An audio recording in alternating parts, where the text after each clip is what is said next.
Assister aux vidéos de discussion, souvent tumultueuses, opposées ou engagées. Ou bien, ils ne vont pas me dire que non, ceux qui ont essayé de se rebeller, chacun est parti à sa Kalachnikov, c'est une Kalachnikov qui sont venus attaquer la Côte d'Ivoire. Vous n'allez pas me dire que c'est vrai. Ils ont été financés, armés et soutenus, couvris par certains chefs d'État. Et même le Burkina de Blaise, comparé à son temps, était celui qui couvrait cela. Vous n'allez pas me dire c'est faux. Aujourd'hui, on ne va pas dire oui, Ouattara va accepter d'héberger des rebelles ici pour aller attaquer notre pays. C'est porter atteinte à l'autorité de notre État. C'est comme si tu te mets directement en conflit contre cet État. Vous comprenez? Ce sont des faux trucs. Ils ont manigancé avec la France. Ils ont formé les rébellions dans l'œuf du Burkina là-bas. Ils sont venus attaquer. Quand certains se lèvent et disent non, oui, on doit, Gbagbo n'a pas pu défendre, donc vous aurez voulu que Gbagbo prenne des contingents ivoiriens et rentre sur le territoire burkinabé pour aller les attaquer? Ou bien pour aller sur un camp militaire burkinabé pour aller tuer les Ivoiriens qui étaient en train de former la rébellion?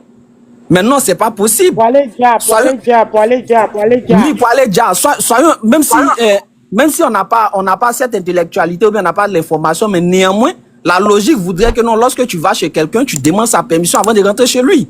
Ça, ce sont des trucs qui sont, c'est normal. On n'a pas besoin d'être peut-être juriste ou bien même, comment on appelle ça, politologue pour savoir. Ce sont des trucs simples. Ne venez pas dire que ceux qui sont allés rester au Burkina là-bas, ce qu'ils étaient en train de faire là-bas, là, ça avait l'argent de Blaise Compaoré. Blaise Compaoré, lui-même, son pays est en souffrance. Où est-ce qu'il va débourser des milliards pour acheter des armes, pour équiper des rebelles, les nourrir et les blanchir, jusqu'à ce qu'ils vont venir attaquer un pays? Où est-ce qu'ils vont enlever cet argent-là? C'est pour cela, lorsqu'ils ont arrêté Gbagbo, Gbagbo a dit à la caméra que cette histoire qui se passe là, vous-même, vous ne connaissez pas, vous et moi, nous ne connaissons pas le fond et puis nous ne savons pas réellement qui sont ceux qui ont fait cela. Vous ne pouvez pas savoir. Organiser, orchestrer un coup d'État sur un territoire frais et venir attaquer, ce n'est pas un truc de Sorogium qui s'est pointé. Non, oui, c'est moi qui suis chef de la rébellion. Il est quitté où avec cet argent? Il a quitté, même quand on pointe Ouattara du doigt que non, c'est lui qui a financé la rébellion, mais Ouattara va vous dire non, que lui, il a cet argent pour financer cette rébellion-là. Ce n'est pas lui. Ils ont des paris, ils ont eu des parrains, ils ont eu des États puissants qui ont financé cette rébellion et qui sont venus attaquer. Tu étais là-bas. Non, je n'étais pas. Non, vous n'allez pas me dire que vous aussi, c'est que vous affirmez, vous étiez assis sur place et devant moi, vous. Moi, il n'y a rien à filmer. Moi, il n'y a filmé rien sur mon panel. Moi, sur tous ceux qui sont sur ce panel-là, madame, vous n'allez pas me dire que quelqu'un était, comment on appelle ça, présent lorsque certains accords étaient en train d'être cités. Mais nous avons eu et étudié ces faits-là. C'est pour cela où nous avons pris connaissance, nous nous sommes informés. C'est sur ce sens qu'on débat. Sinon, personne sur ce panel n'était présent lorsque ces différents accords on cite l'accord de Makoussi, Ouaga, Accra 1, Accra 2. Personne sur ce panel était présent. Mais lorsque nous discutons, soyons sérieux. Soyons sérieux. Si vous ne voulez pas reconnaître votre rébellion, ne reconnaissez pas, mais ne venez pas dire que Gbagbo n'a pas fait.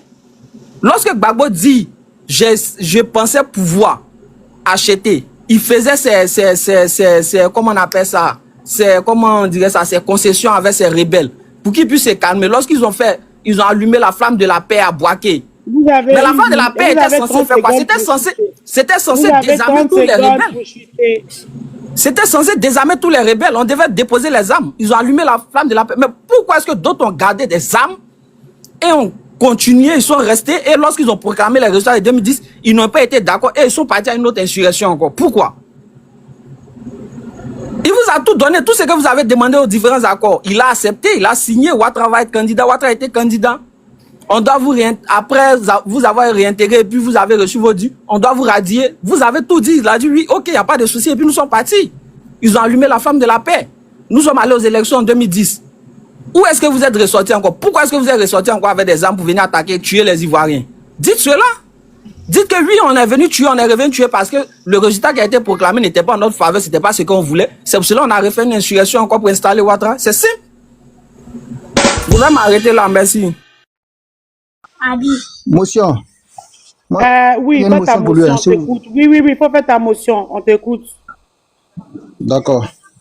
Bonsoir tout le monde. 2 minutes. Voilà, merci. Bonsoir. D'accord. 2 minutes. Merci à tous ceux qui ont déjà pris la parole. Voilà, moi je voudrais simplement dire qu'il y a une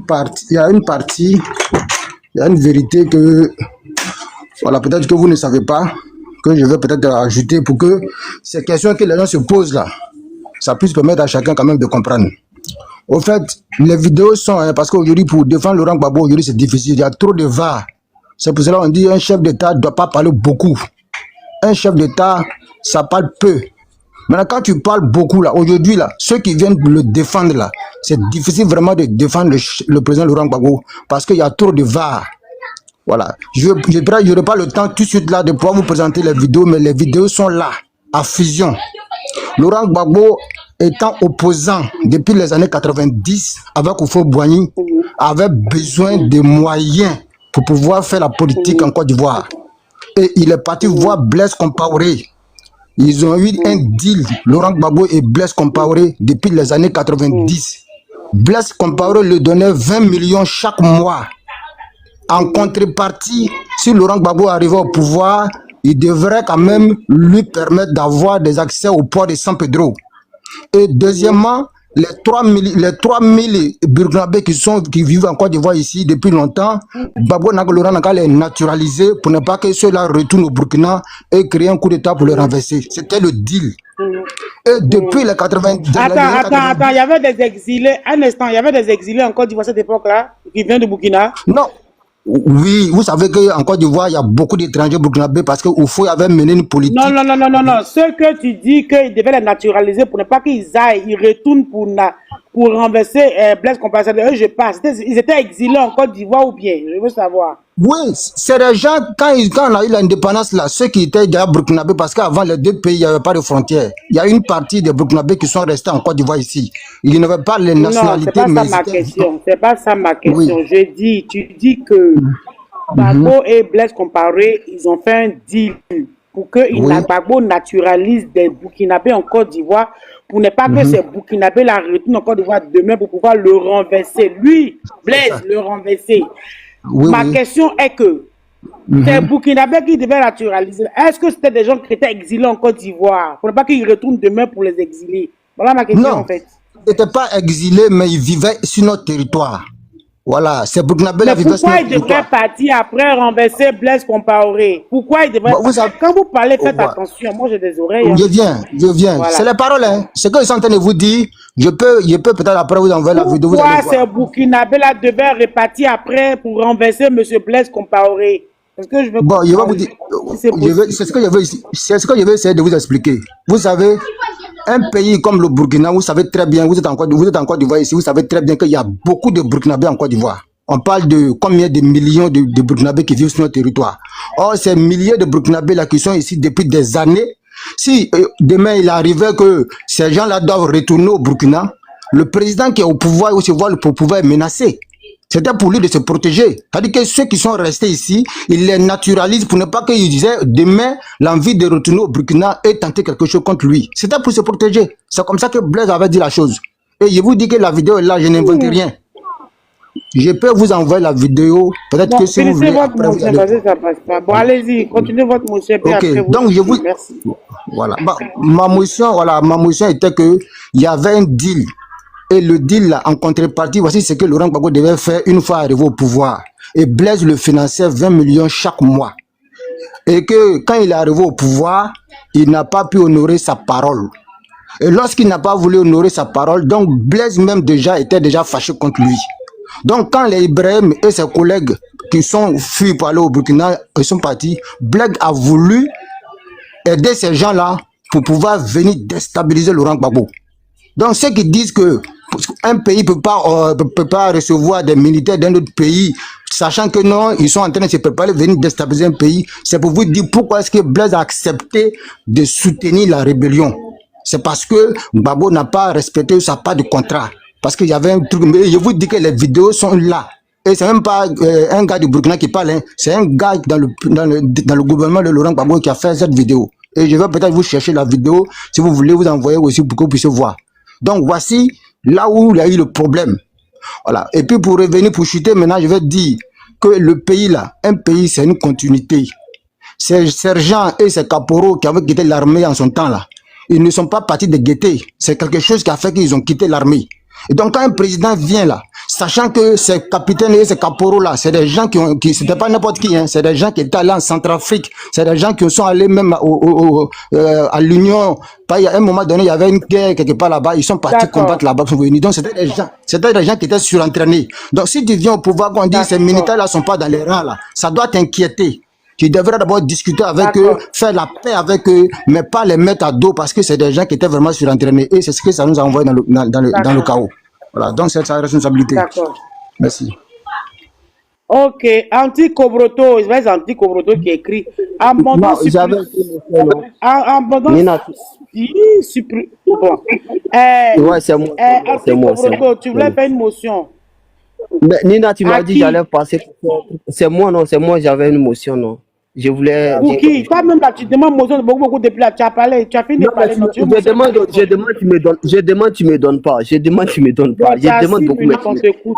Bon, on t'écoute maintenant, vas-y, faut parler. Tu as 6 minutes. Ok. Nina, tu vois, en communication, quelqu'un qui prend les dires sur les réseaux sociaux pour venir faire de ça une crédibilité, on l'appelle cette personne relayeur de rumeurs. Tu vois, relayeur de rumeurs. Parce que nous, on ne le fait pas. Parce qu'eux s'appuient sur les dires de Bernard Doza. Or, moi, je vais te donner une source de même Bernard Doza qui estime que M. Ouattara empoisonne des politiciens en Côte d'Ivoire. Mais quand on monte sur les panels, on ne parle pas de ça. Parce qu'on ne sait pas dans quel contexte ce monsieur est en train de tenir ce discours. Et on ne connaît pas le cadre. On ne pourra pas vérifier. On prend encore Robert Bougie dans une vidéo qui relaye que Ouattara a toujours été un usurpateur. Ce que je dis, si tu veux, tu tapes sur YouTube, Robert Bougie, Ouattara, usurpateur. Ça va sortir. Mais on ne prend pas ces débats-là pour faire de ça un truc à spéculer à chaque fois. Quand nous, on pose des problèmes de la Côte d'Ivoire et on passe. Que de venir se fourvoyer sur les dires de telle personne, non, on va te montrer vidéo. C'est enfantin. Nina, quand elle parle pour dire que monsieur Laurent Gbagbo n'a rien fait pour prévenir la guerre, c'est faux. En diplomatie, en relation diplomatique, il y a ce qu'on appelle diplomatie préventive. Laurent Gbagbo constate qu'il y a une rébellion qui se prépare au Burkina Faso. En 2001, M. Laurent Gbagbo commence déjà à alerter les pays de la sous-région, les institutions sous-régionales. Donc, c'est en l'occurrence la CEDEAO, pour estimer que nous sommes des pays frères et qu'il y a une rébellion qui se prépare dans le pays frontalier. C'est ce qu'on appelle une diplomatie préventive pour essayer de trouver un consensus et un dialogue au point de trouver un terrain de paix. Alors, cette diplomatie préventive ne passe pas. Et encore, il y a un sommet de la CEDEAO qui s'est tenu à Yamoussoukro, je pense bien en juin 2002. Laurent Gbagbo expose encore le cas d'une rébellion qui se prépare dans un pays frère et frontalier. C'est pourquoi, c'est pour trouver les consensus et les thèmes de dialogue. Maintenant, tout cela n'a pas été respecté. Mais on voit qu'en 2002, on a une armée qui n'est pas préparée. Une armée qui est aux ordres des accords coloniaux. Une armée qu'on empêche d'acheter les armes. Et même nos militaires ont été forts à Abidjan parce qu'ils combattaient avec ces rebelles purement armés, mais leur âme chauffait et ils déposaient pour tenter de se battre. Le minimum a été fait. Maintenant, la question qui se pose, Ouattara qui est un patriote, étant donné que la nouvelle constitution que lui-même a écrite, à son article 50, je pense bien, il interdit formellement à tout Ivoirien de faire usage d'armes contre le pays. Mais est-ce que quand il prend le pouvoir, il a condamné ça? Jamais. Et même les rebelles ont cité son nom comme étant pour sa cause qu'ils sont en train de se battre. Est-ce que M. Ouattara a démenti ça? Mais cette rébellion a coûté près de 6 000 âmes à la Côte d'Ivoire. Plus de 6 000 âmes à la Côte d'Ivoire. Et encore, quand il vient, il fait une comparaison entre la rébellion et la mutinerie. Mais je pense qu'il n'y a pas de nature de cette mutinerie. La mutinerie était une réclamation qui n'est pas à visée politique, ni occupation territoriale. Alors, cette mutinerie réclamait ce que Ouattara leur aurait promis pour destituer l'institution suprême de la Côte d'Ivoire. Donc, c'est sur sa parole.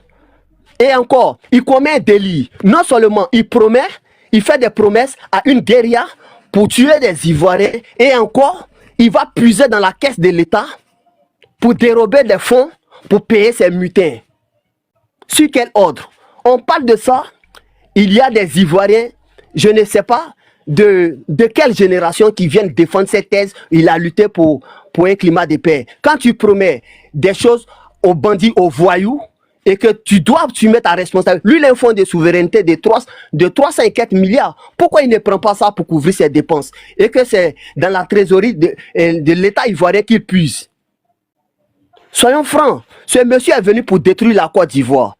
En aucun cas, il est venu pour arranger la Côte d'Ivoire. La Côte d'Ivoire, le progrès que connaît la Côte d'Ivoire aujourd'hui, là, si ce n'est pas avec l'appui de l'AFD dans le contrat de désendettement qui a été signé avant que le gouvernement de Gbagbo s'engage à rembourser les dettes du pays là, je pense même pas qu'on puisse avoir au moins ce qu'on est en train de voir aujourd'hui en Côte d'Ivoire. Et celui qui cherche la source là, il faut prendre en bas Côte d'Ivoire, en bas France, Côte d'Ivoire.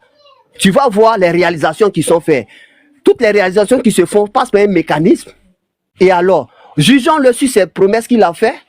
C'est inutile et ça vaut rien. Il crée les routes qui ne produisent pas de richesses. Merci de point. D'accord. Bonsoir, motion pour lui, parce qu'il est en train de parler. Parlez fort là, ça veut pas dire qu'il dit la vérité. Donc la motion, après, va parler, pardonnez. Ok, frère, en parlant des militaires, choses là, durant la mutinerie, les militaires qui ont reçu les payes là, j'ai une question très explicite à te poser. Selon toi, ou bien dis-nous, les militaires qui ont été, qui ont reçu l'argent là, c'était exclusivement des rebelles ou bien il y avait des militaires de l'armée de Côte d'Ivoire dedans? Ok, à ce que je sache, il y a 8400. 8400 ne font pas partie de l'armée de Côte d'Ivoire. Ce sont des gens qui avaient intégré 8400 ne font pas partie de l'armée de Côte d'Ivoire. Ce sont des rebelles démobilisés et qui ont été intégrés pour la cause de M. Ouattara. Donc si tu peux me dire une autre version de cela, merci. Frère, j'ai l'impression que nous les jeunes d'aujourd'hui, on ne veut rien apprendre. On parle beaucoup mais on ne dit pas la vérité. Pour telle information, ce n'est pas seulement que des rebelles. Il y a des gens même qui étaient dans l'armée sous Gbagbo, qui ont préféré, qui voulaient forcément, qui ont décidé de quitter l'armée. Ils ont pris ces 15 millions. J'en connais plein. Quand je te dis que j'en connais plein là, j'en connais plein. Des dizaines. Donc, arrêtez des choses là, de baragouiner sur le passé. Donc, je m'arrête là pour le moment. Bon, merci beaucoup. Le frère a été très bref. Maintenant, lui qui en pose là, qu'est-ce qui n'a pas marché? Allez, en bas. Monsieur Son, tu veux faire un commentaire avant que je passe la parole au prochain intervenant? Monsieur Son, tu es là depuis avec moi. Monsieur Son. Ok, Monsieur Son n'est pas prêt. Bon, allez. Monsieur Das, bonsoir. Je veux parler aussi. Ouais, bonsoir. Attendez, bonsoir. après, ça sera après Monsieur Das, parce que vous l'avez trouvé ici. Merci de vous muter. Monsieur Das, bonsoir. Tu m'entends? Ouais, je vous entends très bien, Madame Nina. Monsieur Das, tout à l'heure, j'ai écouté quelqu'un qui disait que quand on remet les 20 millions à M. Laurent Gbagbo, parce que M. Laurent Gbagbo n'avait pas un rond pour faire sa campagne présidentielle, je ne sais pas quoi, est-ce qu'il a raconté, je n'ai pas trop notion. Mais on lui remet 20 millions tous les mois de la part de, comment il s'appelle? De la part de Blaise Compaoré. Mais moi, j'étais un peu confus quand on me dit tout à l'heure, le frère dit que il y a des Burkinabés qui étaient en Côte d'Ivoire à cette époque-là. Donc, Gbagbo et Blaise Compaoré se sont entendus que s'ils les naturalisaient, et voilà, c'était un deal qui devait les naturaliser. Maintenant, donc sinon, ils allaient se retourner, se rebeller contre eux. Mais la question que j'ai posée aux frères, c'est de savoir, ces personnes-là ils étaient quoi? Et puis quand ils vont retourner, ils vont aller se rebeller contre, comment il s'appelle, le monsieur Blaise Compaoré, parce que je n'ai pas compris. Il a essayé de m'expliquer, mais moi en tout cas, j'ai pas compris son explication en fait. Ils sont en Côte d'Ivoire, c'est des Burkinabés. Même jusqu'à aujourd'hui, on a des Burkinabés en Côte d'Ivoire, pardon, qui résident en Côte d'Ivoire. Mais pour ça, on ne peut pas dire à quelqu'un, il faut les naturaliser. Sinon, s'ils repartent au Burkina, ils vont aller attaquer le... en fait, je ne sais pas si l'époque maintenant est pareille, mais en fait, je n'ai pas bien compris. Il a essayé, mais je ne sais pas. Est-ce que tu as compris la question? Non, non, moi j'entends ça tout le temps, les gens racontent tout ce qu'ils veulent. C'est seulement leur bave qu'ils racontent. On voit bien qu'il n'y a aucune logique dedans. Selon toi, aujourd'hui, il n'y a rien de logique.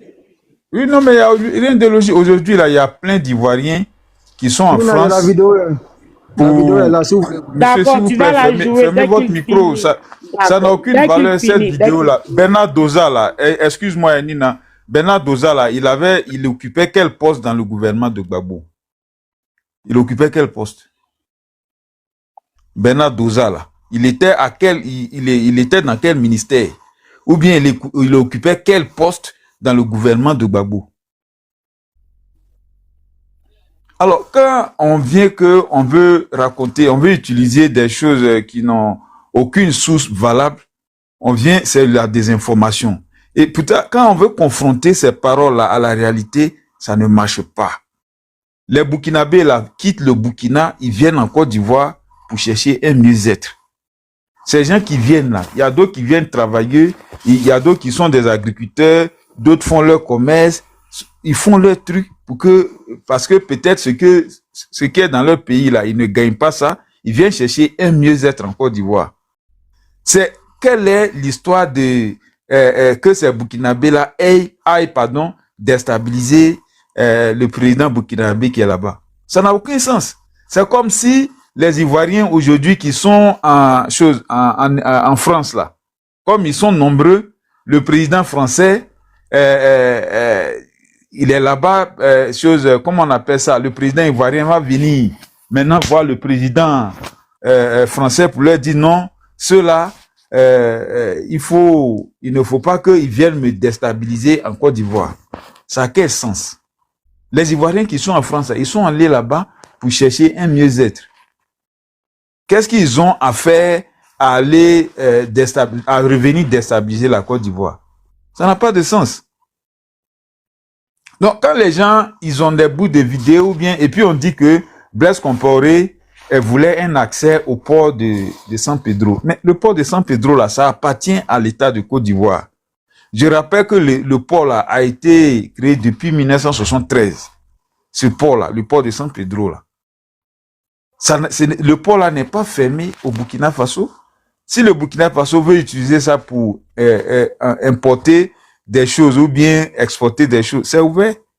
Est-ce qu'on a besoin d'aller faire un deal avec quelqu'un qui n'est même pas encore au pouvoir, un opposant de surcroît, pour dire que ouais, cet opposant-là, quand il sera au pouvoir, il va venir m'aider? Ça n'a pas tellement de sens. Mais les gens, ils racontent ça tout le temps. Blaise Compaoré, là, on dit qu'il est en Côte d'Ivoire, qu'il serait devenu toc-toc. Il est là. Ils n'ont qu'à aller un jour lui poser la question pour qu'il nous donne la version officielle de ce qui s'est passé, pour que on n'entende plus ça, parce qu'on en a marre de ces choses-là. Toujours, il raconte les mêmes choses. Alors que Bernard Doza, il raconte plein de choses. Ils prennent une petite partie de ce que Bernard Doza a raconté, ils viennent utiliser ça pour justifier tout leur narratif. Mais Bernard Doza a dit plusieurs fois que c'est M. Ouattara qui est le papa de la rébellion. Pourquoi ça, il laisse ça? Pourquoi ils ont laissé ça? Il a dit ça aussi dans ces vidéos-là. Donc, quand vous venez présenter les vidéos de Bernard Doza, là, présentez ça aussi. Bernard Doza, le même Bernard Doza, là, il a dit que Gbagbo a, je ne sais pas, plus de 35 ou 40 comptes dans le monde entier, qu'il aurait mis des milliards dessus, ces comptes-là. Et que lui, il va dévoiler ces comptes-là. On a arrêté Gbagbo, on l'a envoyé à la CPI, on a cherché dans le monde entier, on n'a pas trouvé un seul compte. Donc, quand on vient débattre sur des choses, si vous avez des positions que vous ne pouvez pas justifier, c'est même pas la peine d'en parler. Parce que c'est pas ça qui s'est passé. Moi, je dis, on ne peut pas, un président de la République est dans un pays, à cause du bon voisinage, il ne peut pas avoir des militaires d'un autre pays qui viennent dans son pays, et puis lui, il va leur donner un camp entier pour s'entraîner. Il va leur donner gîte couvert. D'ailleurs, même quand tu es en exil là, que tu es dans un pays là, tu es soumis à certaines choses. Comment tu vas faire même pour aller dire que ouais, tu es militaire, tu es venu t'entraîner, et puis le président qui est là va te donner un coin pour t'entraîner. Ça répond à quoi? Ça n'a pas de sens. Si lui, il a accepté ça, ça veut dire que il avait un intérêt quelconque à accepter ce qui s'est passé là. Maintenant, lui, il accepte les gens là, ils sont en train de s'entraîner. Et puis encore, lui, il s'en va informer son homologue pour lui dire, ah, il y a des gens qui sont là en train de s'entraîner. Bon, s'ils sont là en train de s'entraîner là, pourquoi est-ce que toi, tu ne les mets pas aux arrêts pour les renvoyer dans leur pays? Ce sont des militaires. Quand on dit il y a des accords de bon voisinage, c'est comme ça que ça se passe. Si tu sais que ce que les gens là sont venus faire là, ça va te mettre en palabre avec l'autre pays, les gens qui sont venus faire ces activités subversives là, tu les arrêtes, tu leur dis bon, quittez mon pays parce que moi je ne veux pas de problème avec mon voisin. Surtout que les Burkinabés là, il y a près de 3 millions qui sont en Côte d'Ivoire. S'il y a une guerre là, ces Burkinabés là vont être affectés. Donc, si ce président-là même, là, c'est quelqu'un qui est conscient, là, il ne peut pas encourager une guerre comme ça qui va se passer. Donc, tu penses qu'il a encouragé ça? Tu penses qu'il a encouragé? Oui, mais si c'est quitté chez lui, c'est lui qui a encouragé ça. Et pourquoi il l'a encouragé? Moi, c'est ma version des faits. Je n'ai pas dit que quelqu'un n'a qu'à venir prendre pour moi.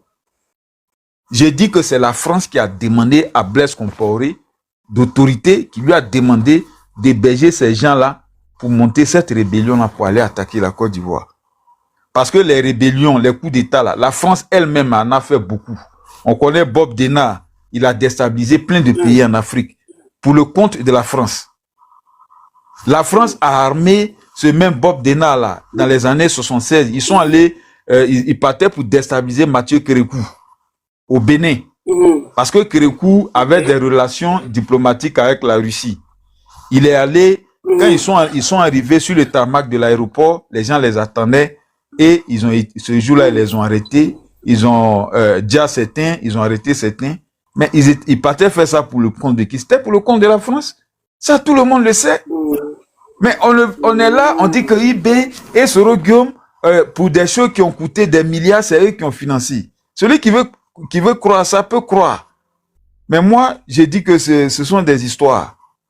Ce sont des histoires. Parce que une rébellion, c'est pas quelqu'un qui a un salaire de moins de 300 000 qui voyage et qui s'en va payer des armes dans, je sais pas, dans des pays. Monsieur Dasso, ce que tu as dit là, j'ai compris, il n'y a pas de souci. C'est la France, selon toi. Le communicant même de la rébellion qui s'appelle Soro Dioma, il dit quoi de ça aujourd'hui? Quelles sont ces révélations, malgré qu'il n'est plus le parti au pouvoir là? C'est le moment et le temps de donner la vraie version de pourquoi. Mais il a déjà dit un moment. Mais Nina, il a dit, le Soro Guillaume là, la dernière fois tu m'as posé la question, je t'ai expliqué. Soro Guillaume, il dit que lui, il a été le gérant de la rébellion. Il n'en est pas le concepteur. Il n'en est pas le financier. Non, Nina, il a dit. En aucun moment aussi, il a dit que c'est Ouattara qui l'a envoyé. Non, il a dit, il a fait une rébellion pour le compte. Est-ce que ce qu'on est en train de dire là, tu as entendu le nom de Ouattara? Non, Nina, il a été clair. Il a dit, il a fait une rébellion pour le compte de M. Ouattara. Il a dit ça? Il n'a jamais dit cela. Il a dit quoi? Amenez-nous une vidéo. Amenez-nous une vidéo, c'est le game déclare cela. Où la déclaration? Faut chercher. Il a dit, franchement. Bon, ça dit, quand vous mettez tout ça là-dedans, ça embrouille. Mais c'est ça, je reviens sur ma question. Non, vous me perturbez là. Je reviens sur ma question. Je dis, en ce moment-là, Soro Dioma, il est en bafou avec le président Alassane Ouattara. C'est le moment pour lui de casser les papous. Pourquoi depuis il ne dit pas que voilà les preuves de comment Alassane Ouattara m'a envoyé d'aller faire la rébellion? Pourquoi il ne dit pas ça? Quelles sont ces déclarations aujourd'hui? Parce que vous dites que non, il a demandé pardon. Celui qui m'a demandé pardon. Est-ce que celui qui m'a demandé pardon d'avoir pris les armes en Côte d'Ivoire par rapport à la rébellion, il a demandé pardon pour ça? Est-ce qu'il a demandé pardon pour le fait qu'il a pris, il s'est trompé de combat? Oui. J'ai dit, Soro Guillaume là. Oui. S'il dit qu'il ne connaît pas qui a financé la rébellion, c'est parce que ce n'était pas de son niveau. La rébellion là a été... Non, tu m'as posé une question, laisse-moi, je vais donner ma réponse. La rébellion, là, c'est quand ça s'est déclenché, c'est 2 semaines après que Soro Guillaume est parti les rejoindre à Boaké. Donc, ceux qui ont financé, ceux qui ont organisé là-bas, qui ont entraîné les rebelles, là, si Soro Guillaume n'en parle pas, peut-être qu'il n'en sait rien. Lui, il a géré la rébellion. Est-ce que vous savez aussi que Soro Guillaume était en contact avec ces rebelles depuis qu'ils étaient au Burkina? Attendez un instant. Fermez vos micros, monsieur Das. Moi, je vais pour un combat. On me donne, on va m'expliquer. Moi, par exemple, moi, il t'appelle, toi, Das, il faut venir, il y a telle personne. Un exemple, je prends un exemple banal. Je suis peut-être journaliste. Un exemple. Ah, quel exemple je prends même? Ok, il y a telle personne qui me veut des histoires, ou bien quelqu'un qui me fait de l'injustice. Mais je me sens obligé, toi, Das, là, tu te sens obligé de connaître les contours de ce dont on m'accuse. J'ai oublié de t'expliquer tous les détails pour que toi, tu saches dans quoi tu es. Donc, moi, je me dis, Soro Guillaume était forcément au courant de tout ce qui était autour de ce qui s'est passé avant de prendre sa décision pour être le porte-parole de cette rébellion, parce que c'était le porte-parole. Donc, c'est un mouvement dans lequel il est venu tomber après. Comme tu l'as si bien dit, c'est 2 semaines après, Soro Guillaume rentre dans le mouvement. Donc, c'est qu'il avait le contour, il savait forcément ce qui se passait, ou bien, je me trompe dans ma question, parce qu'aujourd'hui, pourquoi je pose la question? Il n'est plus du côté du RHDP. Il n'est plus avec eux pour le combat qu'il a fait. Aujourd'hui, normalement, c'est le temps de pouvoir casser les papeaux de comment tout s'est déroulé, pas à pas. Pourquoi il ne le fait pas? Et puis il fait des déclarations en parabole. Il dit qu'on lui demande, j'ai la vidéo, on lui demande, il dit non, c'est pas de la nature du président Alassane Ouattara de financer des rébellions. Il a dit dans une vidéo. Donc à quel moment... Excuse-moi, il peut te poser une question, Nina, pardon, il peut te poser une question à toi. S'il te plaît, c'est pas pour te couper le filet. Au fait, moi, je voulais te poser la question. Pourquoi est-ce que, jusqu'à présent, le chef rebelle qui est reconnu, qui est Soro Guillaume, pourquoi jusqu'à présent, il n'est plus avec le RHDP? Pourquoi l'État de Côte d'Ivoire ne permet pas à la CPI d'enquêter sur la rébellion, puisque le chef n'est plus avec eux? Moi, c'est la question que je vais te poser aussi. Merci. D'abord, je vais te répondre. D'abord, on le condamne, on l'attend en Côte d'Ivoire pour venir répondre aux choses qui sont là-bas. Ils sont pas encore entendus. Il ne s'est pas encore rendu. Peut-être que c'est de là qu'ils vont commencer maintenant leurs enquêtes pour l'envoyer à la CPI. Moi, je me dis, voilà ma réponse qu'elle a. On l'a condamné 20 ans. On dit n'a qu'à aller répondre à la justice ivoirienne. Il n'est pas encore là-bas, il est allé. Les 20 ans ne concernent pas la rébellion. J'ai compris, mais à quel moment on le trouve? Voilà. Après, à quel moment on le trouve? Est-ce que c'est lui qui a pris les armes? Est-ce que c'est lui qui a pris les armes? Est-ce que moi je peux finir si vous allez débattre de ça? Est-ce qu'il a pris des armes? Il n'a pas pris des... Attendez, monsieur, dans un instant. Attendez. Est-ce que Soro Guillaume a pris des armes? Babou Laurent n'a pas pris les armes pour tuer les rebelles pour se retrouver à la CPI. Soro Guillaume Babou Laurent n'a pas tué pour se retrouver à la CPI. Donc, s'il y a un chef de quelque chose, il doit répondre des actes. Mais je dis, tu m'as posé une question, laisse-moi commenter, je te réponds. Je dis, Soro Guillaume a été juste un porte-parole de la rébellion. Il a été un porte-parole.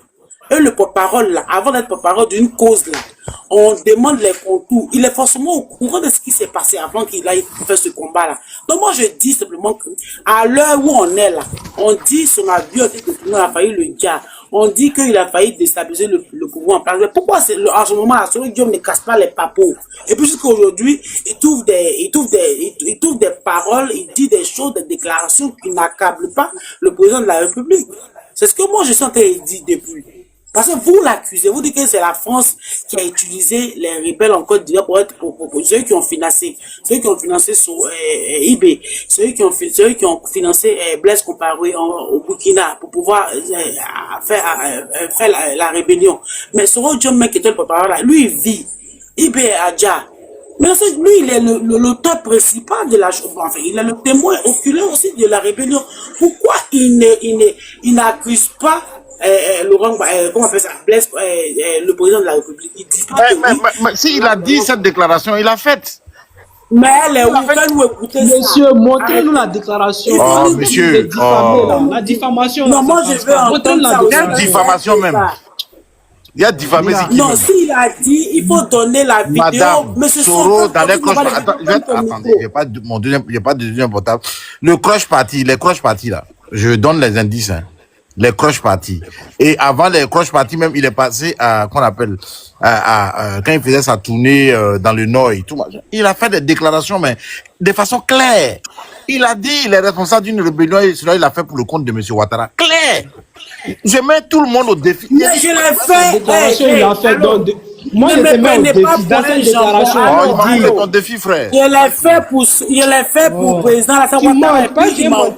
Bon, tu vois, tu vois, on est des grands garçons, faut pas dire qu'un immense, c'est pas bon. Si tu mens, on va dire que tu mens. On t'a dit de monsieur, il y a madame, bon, voilà, vous voyez, des gens qui font panel ici et les femmes morts, c'est ça là. Les supporters d'Ado. Arrêtez de faire du bruit ici là. Oh. J'ai dit, je l'ai fait pour quelqu'un et puis il m'a envoyé ces deux choses différentes. Arrêtez de manipuler madame, les gens. Ça dit vous cherchez à dire. Je l'ai fait. C'est non, que vous cherchez à dissocier, madame. Non, il faut arrêter tes trucs là. Arrêtez vos trucs là. Je l'ai fait pour le président Alassane Ouattara et puis c'est lui qui m'a envoyé ces deux choses différentes. Pas mêler les choses. Écoutez, madame, voilà. Moi, j'ai dit que les chefs rebelles ne sont pas Sorogo. Pourquoi les chefs rebelles ne sont pas Sorogo? Bon, les chefs rebelles même sont. Oh, on parle de Sorogo pour l'instant. Arrêtez de mêler les choses. Vous aimez trop ça. Je dis, je l'ai fait pour le président Alassane Ouattara et puis il m'a envoyé ces deux choses différentes. Donc arrêtez ça. Das, faut chuter. Et puis on va avancer, s'il te plaît. Tu as 2 minutes. Moi, vous voulez vous embrouiller avec ce qui est simple. Vous pouvez vous embrouiller. Vous avez déjà vu un trafiquant de Nonomougou venir en public citer qui sont les gens qui l'ont envoyé pour faire tant et tant. Vous avez déjà vu ça? Vous avez déjà vu des trafiquants d'armes? Je suis en train de répondre. Je suis en train de te répondre. J'ai dit, partout où la France a fait les coups d'État pour installer les chefs d'État que la France voulait là, la France était en contact avec un responsable qu'ils allaient mettre à la place quand ils vont faire le coup d'État, parce que c'est pas eux-mêmes. Non, mais c'est la même chose. C'est la même chose. Non. C'est la même chose. Laisse-moi finir. Si tu me laisses pas finir, moi, si tu veux trouver les gens qui étaient là quand on payait les armes là, tu vas jamais les trouver. Ce que nous faisons, c'est une analyse que nous sommes en train de faire. La rébellion là, c'est un tout. Si moi, je suis allé trimer jusqu'à j'ai créé mon entreprise et que j'ai dit à quelqu'un de venir gérer mon entreprise, je ne suis pas obligé de dire à la personne là, comment j'ai trimé pour gagner l'argent pour faire mon entreprise là. Lui, il est le gérant, il gère. Le jour je veux, je le garde là, le jour je veux pas, je le chasse.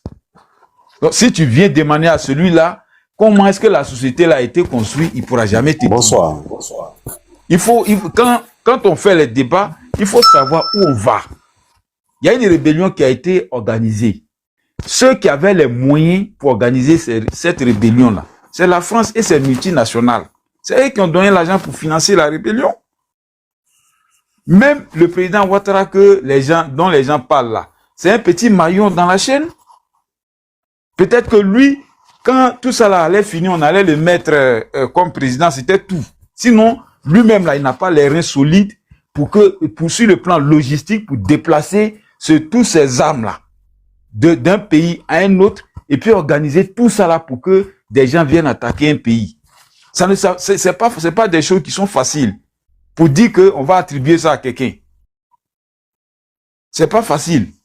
Donc, dit que, quand moi je parle là, je cite même pas M. Ouattara dans ça. Il dit que c'est la France qui n'était pas d'accord avec certaines choses dans le pays, qui voulait changer ceux qui étaient à la tête de l'État, qui ont organisé le truc. Qui est ce Ivoirien là qui avait les moyens de faire ce qui s'est passé là? Il est où? C'est IB? IB, son salaire là, ça pouvait pas faire 300 000 francs au moment où il partait faire cette rébellion là. Tous ceux qui étaient dedans là, tu vas les prendre. Il n'y avait pas un qui avait même 200 000 francs comme salaire. Les Ouattara, les machins, ils n'avaient rien. Dans l'armée là, ils n'avaient rien. Maintenant, on vient dire que non, c'est ceux-là qui ont... Soro même là, c'était un étudiant non boursier. Et c'est lui-là qu'on vient présenter comme étant le chef rebelle et puis tout le monde l'écoute. Non, si on veut plaisanter, on peut plaisanter. Mais les armes là ont un coût. Et puis pour déplacer les armes là, il faut avoir les moyens et l'influence diplomatique pour les transporter. Même pour passer les aéroports là. Si tu as une aiguille là, on te descend. À plus forte raison, transporter des armes qui ne sont même pas fabriquées au Burkina Faso là. Pour les ramener là-bas, donner ça aux rebelles jusqu'à ils vont rentrer en Côte d'Ivoire pour venir attaquer la Côte d'Ivoire. Donc vraiment, si vous voulez accuser, vous pouvez accuser. Mais c'est parce que Soro Guillaume, avant que cette rébellion-là ne commence, il était au RDR, qu'on attribue tout ça au RDR, c'est tout. Hein? Sinon, les vrais commanditaires de la rébellion-là, pour moi, c'est la France et ses multinationales. Parce que dans le fond, c'est à eux que ça a profité. Cette rébellion-là, ça n'a pas profité au nord, ça n'a pas profité à quelqu'un. D'ailleurs, la plupart de ceux qui ont fait là, ils ont déjà, Soro Guillaume même, il est en cavale. Voilà, moi, je chute là. Dieu me l'accorde, Dieu m'a demandé une motion. Dieu m'a après, il passe la parole au frère qui est juste en haut de toi là. Dieu m'accorde, faites ta motion. Oui, voilà, il veut aller rapidement et puis après, Nina, moi, il va céder ma place. Voilà. Tu vois, ça rejoint ce que nous disions au départ. On ne peut pas mettre à la tête d'un État quelqu'un qui ne pourra jamais assumer ses responsabilités. Et ça fait presque un quart de siècle qu'on est en train de justifier l'échec d'un président de la République de Côte d'Ivoire. Ça fait pratiquement 23 ans qu'on essaie de justifier l'échec. C'est pour ça que les Ivoiriens n'ont plus droit à l'erreur. Parce que c'est la même chose qui va se produire. Comme vous l'avez dit, Nina, au départ, tu as dit, mais qu'est-ce qui prouve qu'il y a pas, quand il va venir au pouvoir, il n'y a pas quelqu'un qui sera encore mécontent. Et la personne va prendre les armes pour faire pam. Et puis encore, on a encore 25 ans pour justifier ça. Cette erreur-là, on ne la commettra plus en Côte d'Ivoire. Et les gens aujourd'hui, on s'en prend à tout le monde. Même ceux qui ont sauvé ce régime-là sont devenus les boucs émissaires aujourd'hui. Sont devenus les coupables de l'échec de M. Laurent Gbagbo. Quel est cet homme-là qui n'a jamais assumé une responsabilité dans un pays? Quel est cet homme-là qui n'a pas de défaut? Quel est cet homme-là qui n'a jamais commis une erreur? C'est-à-dire que tout vient des autres. Lui, il est innocent. Il n'a rien fait. Tout ce qu'on lui reproche là, il n'est pas responsable. Mais pourquoi devenir président alors? Si tu ne peux pas sécuriser ton pays, tous ceux qui vont venir t'attaquer, que ce soit par la voie diplomatique, que ce soit par la voie des guerres ou des médiations, tu n'arrives pas, tu n'as pas la compétence. Mais pourquoi vouloir coûte que coûte devenir président? Mais c'est ce que nous on a dit. On dit qu'il n'est pas responsable. Il ne peut pas gérer un pays. C'est un bon homme, politique. C'est un bon opposant. Mais la gestion des affaires de l'État de Côte d'Ivoire, il n'a pas la capacité. Ses militants aussi ne l'aident pas. Et aujourd'hui, on s'en prend à la France. C'est la France qui avait la rébellion, mais ça ne peut pas. Mais aujourd'hui, là, les gens qui s'agitent au nom de M. Laurent Gbagbo, là, qui brûlent les bus, qui font tout, qui menacent. Même il y a des TikTokers même qui disent que non, si on fait ça, moi je vais aller au Burkina. Le Burkina même est devenu un pays aujourd'hui qui ne cache même pas son hostilité au pouvoir d'Abidjan. Et aujourd'hui, on avale tout ça, ça ne fait rien. Mais il y a un président qui est là à gérer tout ça. Et c'est pour ça qu'on dit, je répète encore, les Ivoiriens n'ont plus droit à cette erreur qu'on a eu à faire auparavant. Et qui nous a coûté ce que ça nous a coûté. Mais quel est le temps qu'on va prendre maintenant pour dire, ah, vraiment, c'est vrai, j'aimais ce monsieur, mais dans sa gestion de la chose publique, il a échoué. C'est tout.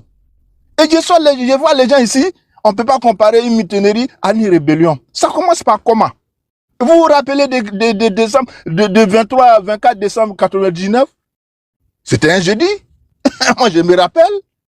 Quand ils ont renversé le pouvoir, le vendredi, ils ont fait la déclaration. Mais au départ, c'était quoi? Ouais, nous ne sommes pas payés, on est mal payés, on est parti Guinée Bissau, bien Guinée quoi, on nous a pas bien payés. Mais c'est comme ça a commencé. Mais c'est pas la même chose qui s'est passé en 2012 ou bien 2015, je me rappelle plus la date précise.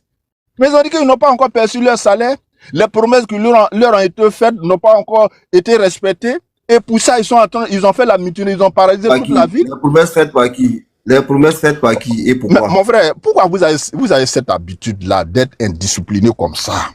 Tu m'as vu démuter mon micro une fois ici. Ne parle pas d'indiscipline. Ne parle pas. Tu es en train de dire quelque chose. Il faut être précis. Mais attends, ça fait combien de temps maintenant? C'est plus qu'une heure de temps, moi je n'avais pas parlé.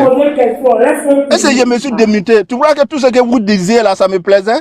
Mais par la discipline, j'ai plus mon temps pour vous écouter. Ou bien si je n'ai pas écouté, je pose mon téléphone ailleurs pour passer, je n'ai pas certains propos. Mais je ne vais jamais me démuter pour t'interrompre. Ça aussi, ça fait partie de la discipline. Il faut être un exemple partout où tu es. Et c'est ce qu'on vous reproche chaque fois. Chez vous, là. Vous pensez que vous passez tout votre temps à venir raconter n'importe quoi. Ça y est, une question simple. Mon temps, parce que la déstabilisation, la discipline, là. Il m'a pris même 2 minutes. Il m'a même pris 2 minutes. Demain s'il veut. Et il m'a pris même 2 minutes. Moi, tu vois, vous n'avez pas de preuves. Quand c'est comme ça, quand vous êtes à coup d'argument, là, c'est la méthode, la seule méthode qui vous reste. Et là, tu parles déjà de 2 minutes. Il a parlé combien de temps? Toi, tu parles de 2 minutes déjà. Mais regarde comment tu prends encore. Ça dit que. Coco, pardon, faut le laisser. Ça dit que quand un homme est à coup d'argument, là, qui n'a rien à dire, là, c'est comme ça. C'est la seule option qui lui reste. Il faut s'aimer le chaos partout, la violence, la barbarie, être allergique à la contradiction. Donc tout ce que moi je dis là, c'est ça, on doit accepter, l'autre n'a pas droit à la parole. Et c'est ce qui a causé votre chute là-bas en Côte d'Ivoire, où personne ne pouvait contredire ce que vous dites. La télévision était muselée, toutes les oppositions ont été muselées, la presse n'avait même plus droit à la parole, à plus forte raison, un citoyen lambda comme moi, est-ce que je pouvais oser? Mais c'est ce qui vous a coûté la chute de votre pouvoir. Et que les Ivoiriens disent qu'ils ne veulent plus vous voir au pouvoir, mais vous allez protester par les 1000 manières, 1001 manières, mais sans accéder au pouvoir. C'est une évidence, il faut prendre ça en compte maintenant. Donc, je réitère mes propos. On ne veut plus quelqu'un qui ne va jamais accepter ou bien qui ne veut jamais assumer ses responsabilités à la tête de la Côte d'Ivoire. Trop là, c'est vraiment trop pour les Ivoiriens. Vous avez, comment on appelle ça, fait perdre, en tout cas, le temps des Ivoiriens. Ça nous a coûté les vies humaines, que le matériel, on s'en tient pas parce qu'on ne tient même pas au matériel parce que ça sont les faits, mais la vie des Ivoiriens qui sont partis pour rien là, c'est un regret pour tous les Ivoiriens. Et cela ne se répétera plus en Côte d'Ivoire. Il faudrait que vous sachiez cela. Et pour chuter, alors, Nina a dit quelque chose qui est important. Das est là, Das c'est mon frère. Que quelque chose arrive à Das, les gens maltraitent Das d'une autre manière que moi je ne perçois pas. Mais sans que Das même me demande de le soutenir, moi je vais faire tout ce qui est en ma possession pour défendre Das. Est-ce que cela veut dire que c'est Das qui m'a donné l'argent pour aller le faire?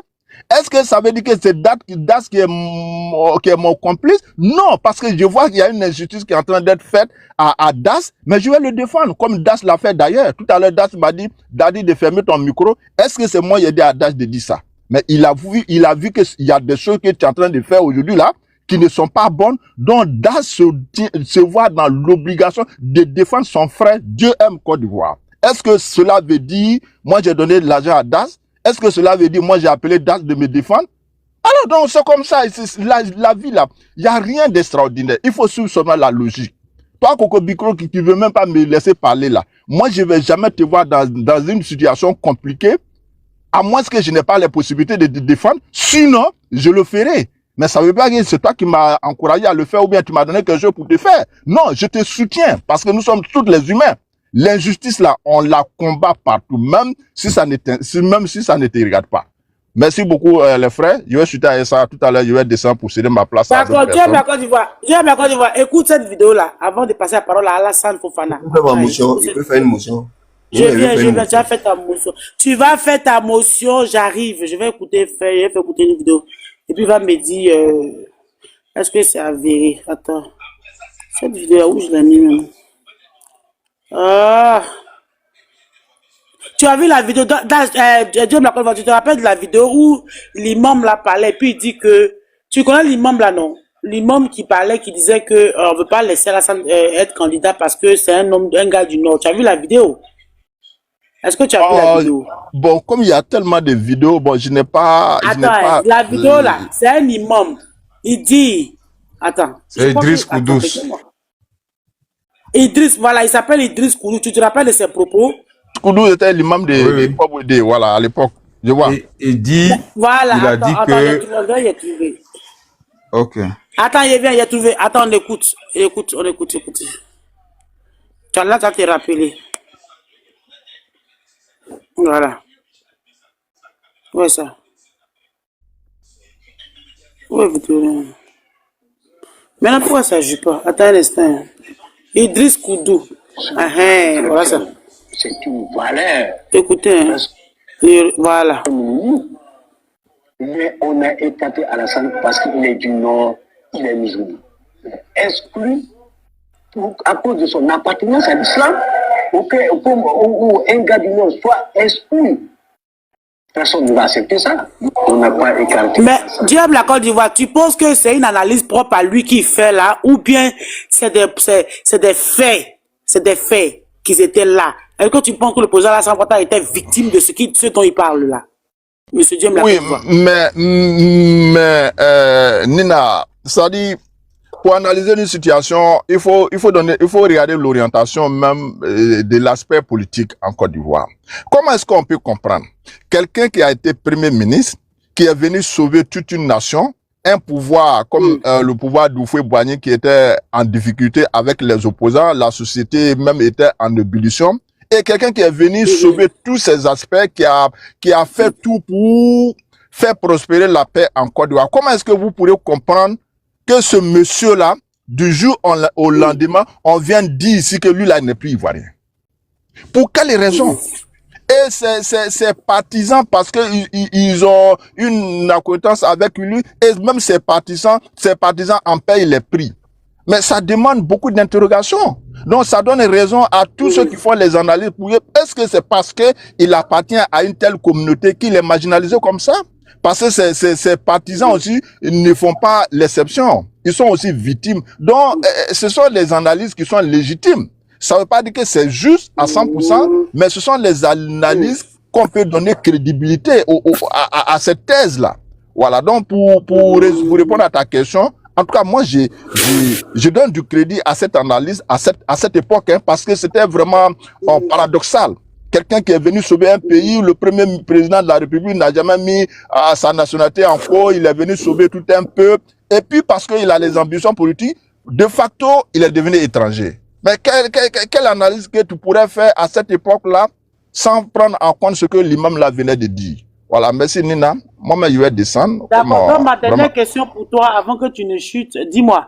Donc, à cette époque-là, sa nationalité n'était pas mise en cause, elle n'était pas mise en doute. Cette époque-là, quand il venait en tant que, il venait en titre d'ivoirien pour pouvoir, il était gestionnaire dans une banque. C'est comme ça vous pouvez la paix. Mais à cette époque-là, sa nationalité n'a pas été mise en doute. À cette époque-là, ça a été mis en doute parce qu'il était PDCI. Excuse-moi, Gazanina. Lorsque le président Ouattara est arrivé, en ce moment... Non, c'est pas à toi la question. Non, c'est pas à toi la question. C'est pas à toi la question. Je pose ça à Monsieur Diem, la Côte d'Ivoire. Monsieur Diem, la Côte d'Ivoire, sa nationalité n'a pas été mise en doute à cette époque-là. C'est ça? Ok, voilà. Il y a la vidéo de Houphouët quand il présentait M. Alassane. Rapidement, hein. Et voilà ce qu'il parlait. À ce moment, M. Laurent Gbagbo était opposant. Voyant que c'est un grand monsieur qui arrive, c'est un stratège fin, et c'est quelqu'un qui est constant, qui est vraiment non. Prompt. Non, parce qu'il a été mis en doute. Je suis en train de dire. Je suis en train de répondre à ta réponse. Je suis en train de répondre à ta question de manière méthodique. Hein. Et M. Laurent Gbagbo, je ne sais pas qui a été premier à glisser ces phrases-là, mais Houphouët a fait allusion à ça. Houphouët a dit quoi? Il dit, ce monsieur-là, c'est un Ivoirien, son papa c'est temps, il vient de tel royaume, et ce monsieur-là, ce royaume-là a été géré par tel monsieur qui s'appelait Sékou Ouattara, qui est comme ça, qui est comme ça. Mais il dit, n'écoutez pas les opposants. Il y en a qui vont venir nous dire ici que c'est un étranger, c'est un tas, mais c'est les opposants dans leur manipulation qui essaient d'endoctriner la population ivoirienne à ces mots. Sinon, ce monsieur-là, c'est un Ivoirien, c'est un frère. Moi, je lui fais confiance. et vous allez lui faire confiance. Donc, ça répond à votre préoccupation. Parce que, comme je le disais, monsieur Laurent Gbagbo, il fut un bon opposant. Il était prêt à jouer avec tout pour accéder au pouvoir, même pour discréditer son prochain en lui disant d'être le diable. Il était prêt à faire ça. Mais, comme Oufoué, qui était le premier président de la République de Côte d'Ivoire, ça, lui, on a connu l'avènement même de la Côte d'Ivoire, et c'est lui qui a dit que M. Alassane est un Ivoirien de père et de mère, et aussi Ivoirien de père et de mère et de terre, pour ne pas dire les mots de Babo Koné depuis Burkina. Mais Nina, moi j'ai descendu avec ça pour te dire encore vraiment le sentiment de joie que j'ai quand je suis sur le parce que Nina, tu es devenu professionnel à la matière. Merci. Kokobiko dit qu'il a une motion pour toi. Tu veux prendre, ça dépend si tu veux bien. Bon, si c'est pas le Kokobiko va chap-chap, comme on dit à Abidjan. Kokobiko, vas-y, fais ta motion. On écoute. Merci. Ok, merci beaucoup. Tu vois, Nina, même la question que tu as posée, qui était une question très simple, banale, là, il n'a même pas pu répondre. Parce que depuis son arrivée, même là, M. Laurent Gbagbo avait déjà dit que il y a des cadres ivoiriens, il y a des intellectuels ivoiriens. Comment c'est Gbagbo qui était le premier à dire que c'est pas un Ivoirien. Il a alerté d'abord même, c'est lui qui... Voilà son grief. Voilà leur grief contre la Côte d'Ivoire, contre M. Laurent Gbagbo. Ça a été dès qu'il a mis dès qu'on a nommé premier ministre là, on savait déjà qu'il n'était pas ivoirien. Parce que lui-même, il était le. Non, faut pas dire on savait. Faut dire Gbagbo a dit quoi? Faut pas dire on savait. Gbagbo a dit quoi? Gbagbo dit qu'il y a des Ivoiriens. Comment est-ce qu'on peut aller prendre un étranger pour venir être notre premier ministre? Gbagbo a dit ça ouvertement. Il cache pas ces choses. C'est un homme là, c'est pourquoi on l'accuse d'être agressif. Parce que l'homme noir là, il n'aime pas qu'on lui dise la vérité. Ouattara là, quand Ouattara venait en Côte d'Ivoire là, Gbagbo Laurent nous a déjà interpellé pour dire que ce monsieur là, c'est pas un Ivoirien. Quand Oufoué est décédé, Ouattara voulait devenir président. Quelqu'un qui était venu arranger l'économie de la Côte d'Ivoire là. À quel moment il a pris goût du pouvoir et puis il voulait, en tant que premier ministre, il voulait tripatouiller la constitution pour être président. Pourquoi? Voilà son grief entre lui et puis Bédier. Il voulait, depuis 2013, il voulait déjà violer la constitution ivoirienne. Depuis 2013. La vidéo de Fologo est là. Hein. C'est pas que eux qui proclament je suis nordiste, ici nordiste, il veut pas que comme je suis du nord, il veut pas que c'est pas 2013, c'est 93. Pas 2013. Pardon, voilà, au fait, il a confondu, non, pardon, excusez. C'est dans sa motion là, tu as fait jusqu'à 6 minutes comme ça. Non, il a le droit de faire un commentaire, il va faire sa motion. Tu vas répondre, faut t'aider. Vous comprenez? Donc, depuis le départ là, ce monsieur là, il n'était pas venu pour redresser quoi que ce soit. C'est une fabrique de la France-Afrique. Mais est-ce que Oufoué n'était pas à bout? Quand tu dis que n'était pas voilà. Au fait, le vieux était fatigué. Et comme les gens ont vu que, avec la pression du peuple ivoirien, on voulait le multipartisme. Voilà comment les gens sont venus imposer un premier ministre du nom de M. Ouattara. C'est quand il dit exclusion, c'est quoi on appelle exclusion? Quelqu'un qui n'est pas capable de se produire, comment on appelle ça même, un certificat de nationalité. Est-ce que c'est quelqu'un qui l'a exclu? La vidéo de Cissé Bakongo est là, hein. Quand il est arrivé au siège. Il faut faire ta motion à monsieur Dieu aime la Côte d'Ivoire parce qu'il veut descendre. C'était quoi ta question pour monsieur Dieu aime la Côte d'Ivoire avant que tu continues? Voilà, ma question pour Dieu aime la Côte d'Ivoire, c'est que à quel moment Ouattara a été exclu? Voilà, parce que l'exclusion, ça veut dire que c'est quelqu'un qui répond aux normes qu'on écarte. À quel moment M. Ouattara a été exclu? Moi, je veux savoir. Ok. Ne soyez pas long, il y a des gens qui... Non, il n'y a pas de long, non, il n'y a pas de long, Nina. Bon. Mon frère, vraiment, bienvenue dans la politique de Côte d'Ivoire. Merci beaucoup. Nina, tu as vu ce que j'ai dit tout à l'heure. Il dit, j'ai pas répondu à la question. Mais lui-même, il est revenu sur la question. Quelque chose que moi, je voulais éviter. Parce que toujours, la conclusion sera la même. C'est M. Laurent Gbagbo qui sera exposé. Alors, si M. Laurent Gbagbo, d'après toi, qui avait dit que M. Alassane serait un étranger, qui ne serait pas ivoirien, d'après, je suis ta logique. Alors, comment est-ce que toi, tu peux comprendre quand, en 95, M. Laurent Gbagbo fasse le combat de même Alassane là? Tu vois l'incohérence là? C'est M. Laurent Gbagbo qui a formé le front républicain avec M. Alassane. Les images sont là. Hein. Et il allait loin. Il dit, c'est cette injustice qui est en train d'être faite à M. Alassane. Lui proteste contre ça. Et pour cela, là, lui ne sera pas candidat en 95. Mon frère, tu as vu l'incohérence?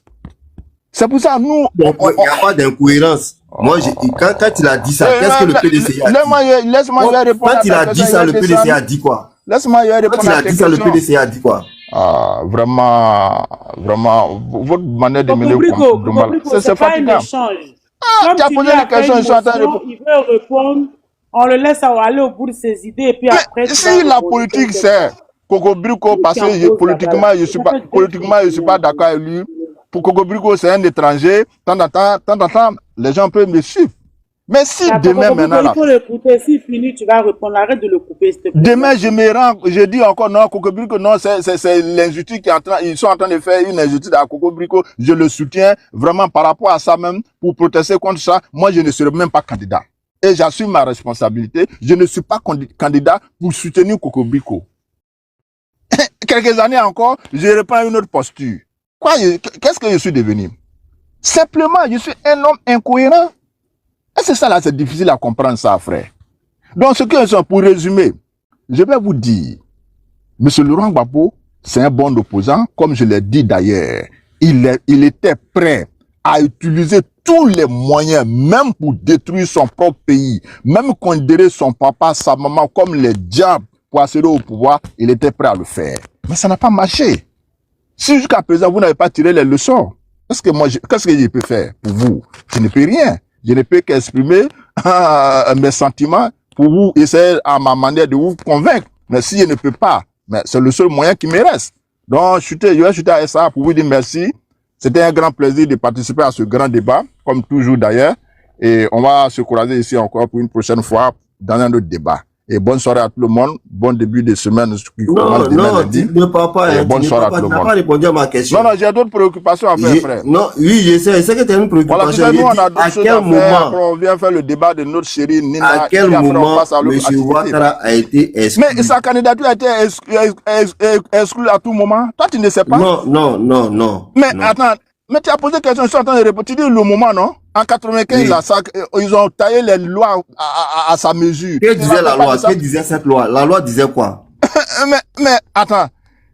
Mais les lois qui ont été taillées à sa mesure. Moi, je dis, si toi, tu n'as pas vécu ces moments, tu es un enfant d'après cette loi qui l'a exclu là. La loi la disait quoi? On ne va pas refaire l'histoire. Parce que quand je vais parler, tu dis, non, pardon, refais-moi l'histoire, grand frère. Non. Parce que moi, je ne sais pas à cette époque. Non, mais la loi disait quoi? Le monsieur veut savoir. Donc, il faut que tu sois à mesure d'argumenter avec lui. Non, mon problème, Nina, Nina, tu sais que je n'ai pas. Nina, tu sais que je n'ai pas de problème avec ça. Mais ce qui ne me plaît pas beaucoup, quand j'ai pas les pouvoirs de m'interrompre. À quel moment le président Ouattara a été exclu? C'est ce qu'il veut savoir. Voilà sa question. D'accord. Alors, mon frère, il faut ouvrir si tu as un bic, il faut le prendre. Et il faut ouvrir tes oreilles. À travers toi, les autres aussi vont écouter. En 95, d'abord. En 95, le test que M. Arukona Bédié avait élaboré, qui visait, d'après lui, M.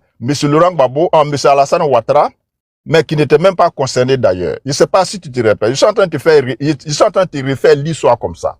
Dans l'histoire de la Côte d'Ivoire, quand on envoie les gens cuisiner la mère d'un politicien, obliger sa maman à dire que c'est pas son enfant. Ça, c'est pas un geste d'exclusion, ça? Ça, c'est pas un geste qui est grave à ta connaissance? C'est comme Nina qui est là, elle a son fils qui veut devenir candidat ou bien comme ça qui a géré la Côte d'Ivoire à un moment donné. Et puis comme il a les ambitions, son enfant a les ambitions d'être président de la République de Côte d'Ivoire, on envoie les gens, les policiers, les docteurs pour aller cuisiner Nina de dire que cet enfant-là n'est pas son enfant. Ça là, tu trouves pas ça grave? Et M. Alassane a subi ça en Côte d'Ivoire. Après sa gestion ou bien son accompagnement du pouvoir de Haroukona, de M. Houphouët-Boigny, que j'ai relaté précédemment dans ma prise de parole. Et tout ça là, toi, tu ne trouves pas ça injuste? Ça, c'était d'abord en 95. En 2000, tu as demandé précisément, c'est les dates que je suis en train de te donner. En 2000, voilà une élection qui s'approche. M. Laurent Gbagbo d'abord dit que M. Alassane sera exclu. Avant que le Conseil constitutionnel ne se prononce, M. Laurent Gbagbo m'a parlé de l'exclusion de M. Alassane Ouattara. Ça là, c'est un débat qui est long. Je ne vais pas prendre tout le temps pour ne pas que les gens disent aussi que j'abuse encore du privilège qu'on m'a donné. En 2000, le Conseil constitutionnel proclame ou bien annonce les candidatures en excluant M. Alassane Ouattara. Et sur quel prétexte ou sous quel prétexte qu'il aurait une nationalité douteuse.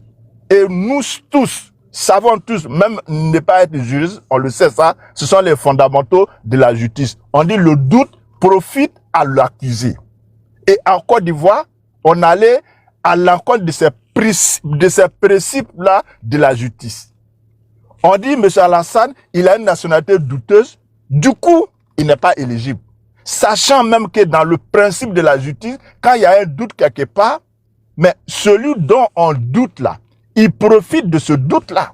Mais cela n'a pas été fait en Côte d'Ivoire. Ça aussi, c'est une injustice, tu te rappelles très bien. Et dans la même année, quand on devait aller aux élections législatives, M. Alassane était prétendu, ou il avait postulé à être candidat à la députation dans la circonscription de Caen. Je ne sais pas si tu te rappelles, je ne connais pas ton âge. Après les élections de 2000, qu'il a été exclu de manière injuste, mais il veut participer à l'Assemblée nationale de Côte d'Ivoire en étant candidat. Mais sa candidature aussi a été exclue. Mais tout ça là, ce sont les faits qui sont là, qui tapent à l'œil, on voit, on n'a même pas besoin d'ouvrir un livre pour voir l'histoire de la Côte d'Ivoire. C'est pour ça, ça nous fait mal, nous autres là, quand les enfants qui sont nés, on peut les comprendre, mais les personnes âgées qui veulent travestir l'histoire de la Côte d'Ivoire, voilà pourquoi ça nous choque chaque fois. Et voilà quelques dates de manière ramassée que je suis en train de te donner. Maintenant, si tu as d'autres arguments pour démentir ce que je suis en train de dire, mais tu as toute la latitude de le faire. Mais je crois que ça sera une tâche très difficile. Je répète encore, en 95, il a été frappé par des décisions injustes. En 2000, il a été exclu à la cour présidentielle de manière injuste. En 2001, où il a été aussi exclu à l'élection législative en Côte d'Ivoire de manière injuste. Donc, en quelques phrases, voilà ce que je pourrais te dire. Il y en a beaucoup. On peut parler beaucoup d'autres choses. Mais je me limite un peu à ces trois aspects-là. Et comme tu prétends connaître la politique de Côte d'Ivoire, donc je te donne cette tâche-là ce soir, de démentir tout ce que je viens de dire, ou bien de déconstruire tout ce que je suis en train de dire. Exactement ce qui s'est passé en Côte d'Ivoire, et c'est ce que je t'ai relaté. Voilà, je ne suis pas un politicien et je n'ai pas participé, mais j'ai suivi la scène du début jusqu'à la fin. Merci beaucoup. Ok, merci. Peut-être que ton problème, c'est que jusqu'à de tout ce que tu as dit là, tu n'as pas été capable de spécifier ce qui a éliminé M. Ouattara de la course à la présidentielle en Côte d'Ivoire. En 2015, là, le problème qui est fait que M. Laurent Gbagbo a été solidaire à M. Ouattara, c'est que quand M. Ouattara est venu en Côte d'Ivoire, là, M. Laurent Gbagbo a interpellé l'opinion nationale et internationale. Je suis en bas, je t'écoute. Je vais lancer un fil de ma, je vais descendre, mais je serai en bas pour t'écouter. Merci beaucoup, frère. Bonne soirée. Okay. Je serai en bas. Bonne soirée, bon débat à vous. Nina, salut. Inch'Allah. Si tu n'es pas là, Nina, les dates là, il faut pas les mélanger. Tu parles de 2015. C'est pas 2015. Tu veux 1995, pardon, voilà, 1995. Au fait, non, même mais il là. faut que tu sois constant et concentré dans ce que tu dis, Coco Blue, que peut-être tu perturbes les gens dans tes dates. Oui, c'est vrai, Nina, pardon. En 1995, c'est vrai. En 1995, Gbagbo Laurent a été solidaire de Ouattara parce que quand M. Ouattara est venu et qu'il a dit qu'il n'était pas ivoirien, c'est les mêmes gens du PDC qui ont dit non. C'est un Ivoirien. Non, c'est un Ivoirien. Maintenant, à la mort du président, comme il se trouve maintenant que M. Ouattara maintenant veut prendre la place on trouve que non, il n'est pas ivoirien. C'est pourquoi il dit non. Vous avez dit qu'il est ivoirien, non? Vous avez dit qu'il était ivoirien, non? Donc, accepter qu'il soit sur la liste, c'est pas le moment de l'exclure maintenant. Voilà ce que les gens appellent l'incohérence de M. Laurent Gbagbo. Oh, il n'est pas incohérent. Au contraire, il est cohérent. Parce qu'il a revendiqué quelque chose, vous avez dit que non, c'est pas ça. Bon, vous ne pouvez pas dire que c'est pas ça hier et puis dire aujourd'hui que non, c'est ça. C'est le même problème qui se pose aujourd'hui. C'est pourquoi la dernière fois, on a eu un débat ici où il a dit que non. Le problème qui se pose aujourd'hui avec le Front commun là, ce Front commun là, on pourrait le faire en 2010 pour pouvoir se débarrasser une fois pour de bon de ce qui était la gangrène de la politique ivoirienne. Mais le PDCI s'est entêté pour soutenir Ouattara. Aujourd'hui là, c'est le candidat du PDCI, M. Ouattara maintenant est en train d'exclure. C'est la même chose. C'est la même chose. Vous ne pouvez pas dire que M. Ouattara n'est pas ivoirien et puis le lendemain, comme ça ne vous arrange pas, vous dites que non, il est ivoirien. Non. Donc, là, moi je ne peux pas dire que M. Laurent Gbagbo est incohérent. Les gens n'ont rien à reprocher au président Laurent Gbagbo. Tout simplement parce que sa politique là, ça n'arrange pas ceux qui ont fait venir M. Ouattara en Côte d'Ivoire. M. Ouattara a été précipité. Il y a 2 minutes pour chuter. Hein, voilà, M. Ouattara a été précipité en Côte d'Ivoire depuis 2010. Depuis 1990, pardon. Depuis 1990, M. Ouattara a été précipité en Côte d'Ivoire. Donc c'est dans cette continuité-là. Il y a eu le coup d'État d'abord manqué et en plus la rébellion pour que la France maintenant se dévoile en 2010 avec les avions pour enlever le président que les Ivoiriens ont élu pour mettre M. Ouattara pour qu'il soit là. Aujourd'hui, là, ça fait un 4e mandat il veut faire. La France qui s'oppose à la dictature, la France qui est contre les valeurs républicaines.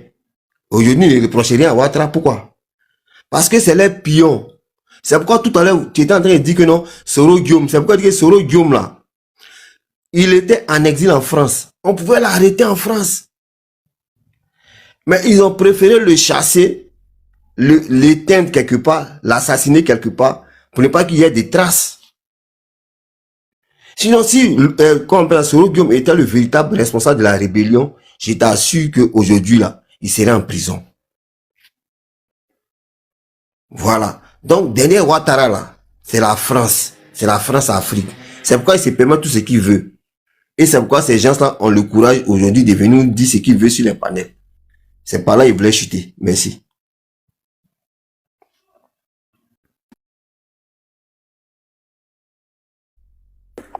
Habib, bonsoir. Tu es là?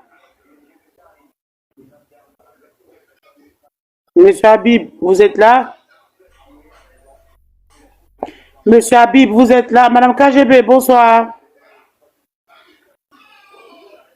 Madame KGB, bonsoir. Est-ce que j'ai réseau? Est-ce que les gens m'entendent ou bien ils ne sont pas concentrés? On t'entend, hein? On t'entend. Bonsoir Nina, ça va? Je vous ai appelé plusieurs fois, Madame KGB. Non, mais comme tu appelais déjà l'autre, comment il s'appelle la Bible, là? Et qu'il était bien là, il était déjà bien là avant moi. D'accord, on a une thématique aujourd'hui. Du coup, je ne sais pas, vous voulez rebondir, donner votre avis? Sinon, vous pouvez oui, la thématique, voilà, je vois. Il met en garde, c'est ça, pour voilà, tous ceux qui... Oui, il vous met en garde, les opposants. Qui met en garde? Qui met en garde? Qui met en garde? Le président Alassane Ouattara qui vous met en garde. Ah, il met en garde. Ok, mais il met en garde par rapport à quoi? Pourquoi? Pour l'ordre public, c'est-à-dire qu'il met en garde pour tout. Madame KGB, vous avez lu... Voilà, pour tout. Oui, mais bon, voilà.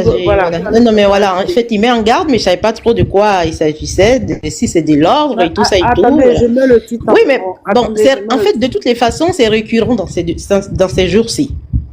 Voilà, le problème que nous avons dans nos États africains, il est là le problème, c'est-à-dire, quand le peuple veut manifester, veut opposer certaines choses, eh bien, ce que nos chefs d'État font, ou nos États font, c'est de mettre l'armée en avant. C'est-à-dire de faire peur, de sorte que, bon, la population puisse reculer. J'ai dit que M. Ouattara est l'ami des Occidentaux. Là, en France, où il va et il dort, on a Jean-Luc Mélenchon, qui est un opposant français et qui dit, parce qu'il y a une grève qui a été annoncée le 10, je crois le 10 septembre. Donc déjà, il dit, nous allons tout bloquer. Il faut tout bloquer. Il parle librement. Mais aucun ministre de la Défense, ni même Macron ne va dire, bon ben, on met en garde, oui, quiconque va troubler l'ordre ou bien quoi que ce soit, pour pouvoir déjà intimider les gens avec l'armée. Il met en garde pourquoi? Le peuple a le droit de manifester, ça fait partie de la Constitution. C'est pas parce qu'il a en poche qu'il pense que, bon, la Côte d'Ivoire lui appartient. Voilà. Il a reproché aux gens il a reproché au président Laurent Gbagbo des choses, qu'il n'y avait pas de liberté d'expression, les gens ne pouvaient pas manifester. Donc quand lui il arrive et qu'il se targue d'être l'ami des Occidentaux et qu'il est content de dormir ici en France, parce que des fois quand il vient en France, il est comme un citoyen lambda. Personne ne sait qu'il est là. Vous faites même un micro-trottoir, je ne dis pas chez les politiques, mais chez le citoyen lambda français, il ne saura même pas que, bon, il y a un président ivoirien qui s'appelle Alassane qui est quelque part soit à Mougins ou dans le 16e arrondissement de Paris. Voilà. Cette façon d'intimider les gens, ce n'est pas bien. Ce n'est pas bien. Voilà. L'opposition a le droit de manifester. Et ce n'est pas la peine de brandir tout le temps comme ça l'armée. L'armée n'est pas un moyen de répression vis-à-vis de la population. Voilà, l'armée c'est pour protéger le pays contre une attaque extérieure ou même qu'elle soit intérieure. Voilà. Alors on ne peut pas venir tout le temps museler les gens parce que la paix que vous avez, c'est ce qu'on appelle une paix armée. C'est parce que les gens ont peur. Et l'absence de rébellion ne signifie pas que non, on a la paix forcément. Quand on a le ventre noué, on a la gorge nouée, on ne peut pas s'exprimer. Mais ce n'est pas de la paix. On ne peut pas parler de paix. La paix, ça englobe tout. Ça englobe les conditions sociales. Ça englobe la façon dont on est. Les anses qu'on peut avoir quelque part. C'est cela la paix. Mais chaque fois, si on nous brandit l'armée, si chaque fois on essaie de nous faire peur parce qu'on a dit quelque chose, on va manifester, moi je dis que non, le pouvoir est frileux. Voilà, parce que là, Macron, il est tranquille en France. Hein. Quand Mélenchon a dit, on va tout bloquer. Tranquille. Il n'a même pas parlé de l'armée. Eux, ils parlent seulement de l'armée quand la situation sécuritaire du pays devient grave. Ou alors, quand on entend parler de bruit de terrorisme, là, il y a le plan Vigipirate qui se met en place. Mais chez nous, là, nous ne respectons pas nos armées. Nous ne respectons pas nos armées. Parce qu'à tout bout de champ, on les brandit. Quelqu'un touche ici, c'est l'armée. Oui, on va tout faire. Mais lui, quand il parle comme ça, il fait, et c'est par rapport à l'armée. Je dis que quand il était dans l'opposition, il a sauté la clôture. Voilà, il a sauté la clôture. Donc ça veut dire que lui-même, il a peur de mourir. Donc forcément, quand on parle de l'armée, et qu'on sait que bon, nous ne respectons pas la vie humaine. Nous n'avons pas peur de prendre la vie de quelqu'un. Donc c'est forcément que les gens aient peur. Parce que les gens ont envie de préserver leur vie. Ils ont envie de vivre. Voilà, donc il faut qu'ils arrêtent à chaque fois de faire peur aux gens. Ils posent un acte qui n'est pas bien et il fait peur aux gens. Donc ça s'appelle un coup de force. Voilà. Et si les gens, ils ont peur, c'est normal qu'ils aient peur. Parce qu'on a tous peur de la mort. Même lui, si on l'attrape, quand lui met un pistolet sur la tempe, il aura peur. Il sera même le premier même à monter même dans un avion, tout ça, pour pouvoir fuir la Côte d'Ivoire. On a tous peur parce que nous sommes des mortels. Voilà, pour ceux qui croient là. Je m'excuse aussi pour ceux qui ne croient pas. Jésus-Christ, quand le sacrifice s'approchait, il a prié. Son sang est devenu des grumeaux, enfin, la sueur est devenue des grumeaux de sang. Justement, pourquoi? Parce qu'il avait peur de la mort, il voyait la chose. Donc, si cela pouvait être changé, oui, il aurait bien aimé. On ne peut pas rester là tout le temps à traumatiser les gens avec l'armée. Monsieur a fait 3 mandats. sans opposition réelle. Rien du tout. Ils sont tout le temps dans la peur. Parce que pourquoi? Ils ont utilisé des moyens peu conformes pour pouvoir arriver au pouvoir. Donc ils sont dans la paranoïa. C'est-à-dire quand quelqu'un bouge, oui, on va faire. Vous pensez que oui, c'est comme ça qu'on déstabilise un État? C'est toute une logistique. Il faut trouver les moyens, il faut trouver les hommes, il faut trouver les armes. Voilà. Et le président Laurent Gbagbo qui est dans l'opposition aujourd'hui, il n'a jamais utilisé les armes. Donc pour cela, il peut dormir tranquille. Mais si l'opposition a envie de manifester, parce que dans un pouvoir, il y a un contre-pouvoir. C'est ce qui anime le débat politique. C'est ce qui anime la vie politique. Voilà. Donc on ne peut pas nous dire que bon, voilà, à chaque fois que bon, il va y avoir quelque chose, oui, on va nous brandir l'armée, on va nous faire peur. Je pense que j'ai fini mon temps de parole. Donc voilà, je vais m'arrêter là. Et puis bon, après si... Quand la parole va tourner, je vais parler. Si je ne suis pas essoufflée, hein, Nina.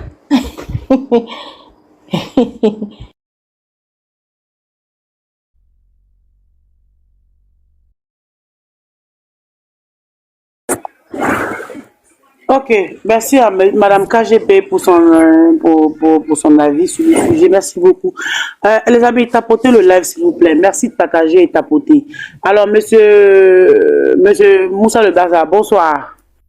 Monsieur Moussa Le Baza, Bonsoir. je suppose qu'il est monté pour rebondir ou soit c'est la thématique lui dit quelque chose. Alors, Bon, Nina, quand bon. le président Alassane Ouattara dit qu'il ne veut pas laisser le pays dans la main des gens qu'il avait hier, ils n'ont rien foutu là. Est-ce que le président a à lui de décider ce qui va se passer avec les prochains présidents? C'est-à-dire que quand il parle comme ça, c'est une vidéo qui existe. Hein. Moi, c'est les écrits que j'ai recopiés, puis je dis. Voilà, donc du coup, c'est à lui de décider ou c'est au peuple, je ne sais pas. Comment ça se passe au niveau de vous là-bas? Oui, dans un premier temps, bonsoir à tout le monde. C'est vrai, le président Ouattara l'a bel et bien. C'est vrai, le président Ouattara l'a bel et bien dit qu'il ne va pas laisser le pays dans la main de ceux qui l'ont détruit. Voilà, il a bel et bien dit cela. Bon, c'est vrai, comme tu l'as dit, forcément, c'est pas à lui de décider, c'est aux Ivoiriens de décider. Mais peut-être qu'il va s'arranger que, bon, ceux qui ont déjà gouverné, pour ne plus que ces personnes-là vraiment se retournent encore au pouvoir. Voilà, c'est pas à lui vraiment de décider. Bon, comme c'est la politique, Nina, les politiciens, ils sont capables de tout, hein. Voilà, c'est que, bon, je réponds par rapport à ta question.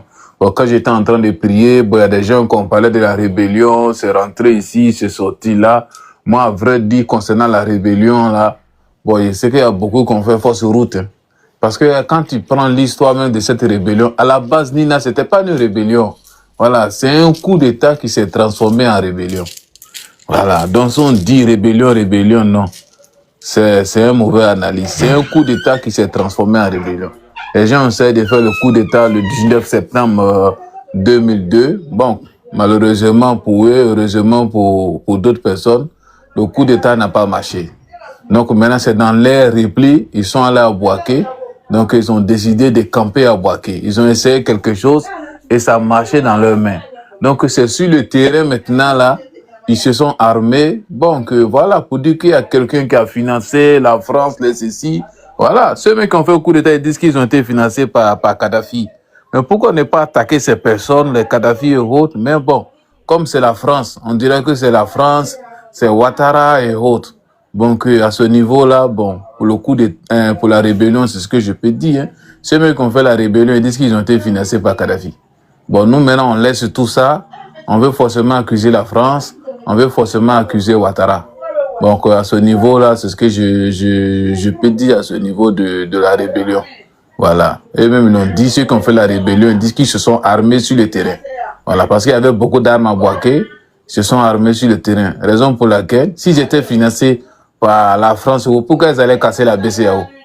Voilà, ils ont dû casser la BCAO pour se faire de l'argent. Donc voici ce que je peux dire à ce niveau, Nina. Bon, je ne sais pas s'il y a d'autres questions. Allô? Merci beaucoup. Moussa, tu te trouves au marché la Yamé ou quoi? Non, je ne suis pas au marché. C'est le dernier jour, donc demain je rentre. Ah, d'accord, ok. Ah, Kokobriko dit qu'il a une motion pour toi. Kokobriko, vas-y, on t'écoute à ta motion. Merci, après, je prends une prochaine personne. Tu dis que c'était un coup d'État qui s'est transformé en rébellion, c'est ça, non? Oui, oui, c'est bien ça, Coco Virico. Donc, ça dit que, comment on fait ça, le fait que les gens soient partis à Makoussis pour aller revendiquer le fait que il y a des exclusions en Côte d'Ivoire, là, c'était le but du coup d'État ou bien c'était... Attends, Habib, tu n'es pas là. Habib, une fois. Habib, deux fois. Avec plusieurs fois, il t'appelle. Bon, Habib est là, pourquoi? Je suis là. Vas-y. Ok, mais il t'a appelé depuis, tu n'as pas répondu. Vas-y, Coco, vas-y, on t'écoute.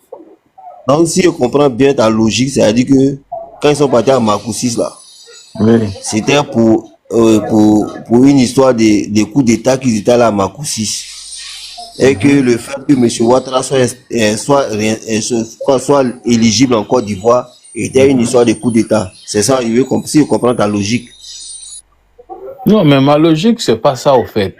Au début, quand je vous ai écouté, les gens parlent de la rébellion, qui a financé la rébellion. Il dit quand on prend à l'origine de la rébellion, c'est un coup d'État manqué qui s'est transformé en rébellion. Maintenant, si tu veux maintenant rentrer dans les accords de Makoussis, bon, ça, c'est autre chose. Voilà. Bon, bien avant même le coup d'État, tout autour, bon, il y avait des problèmes. Même le président Gbagbo lui-même, il a dit qu'il y avait déjà les gènes même de cette guerre. Donc, lui, il a hérité d'une situation très difficile. Voilà, le président Gbagbo l'a dit, je ne sais pas si tu as encore ça en ta mémoire.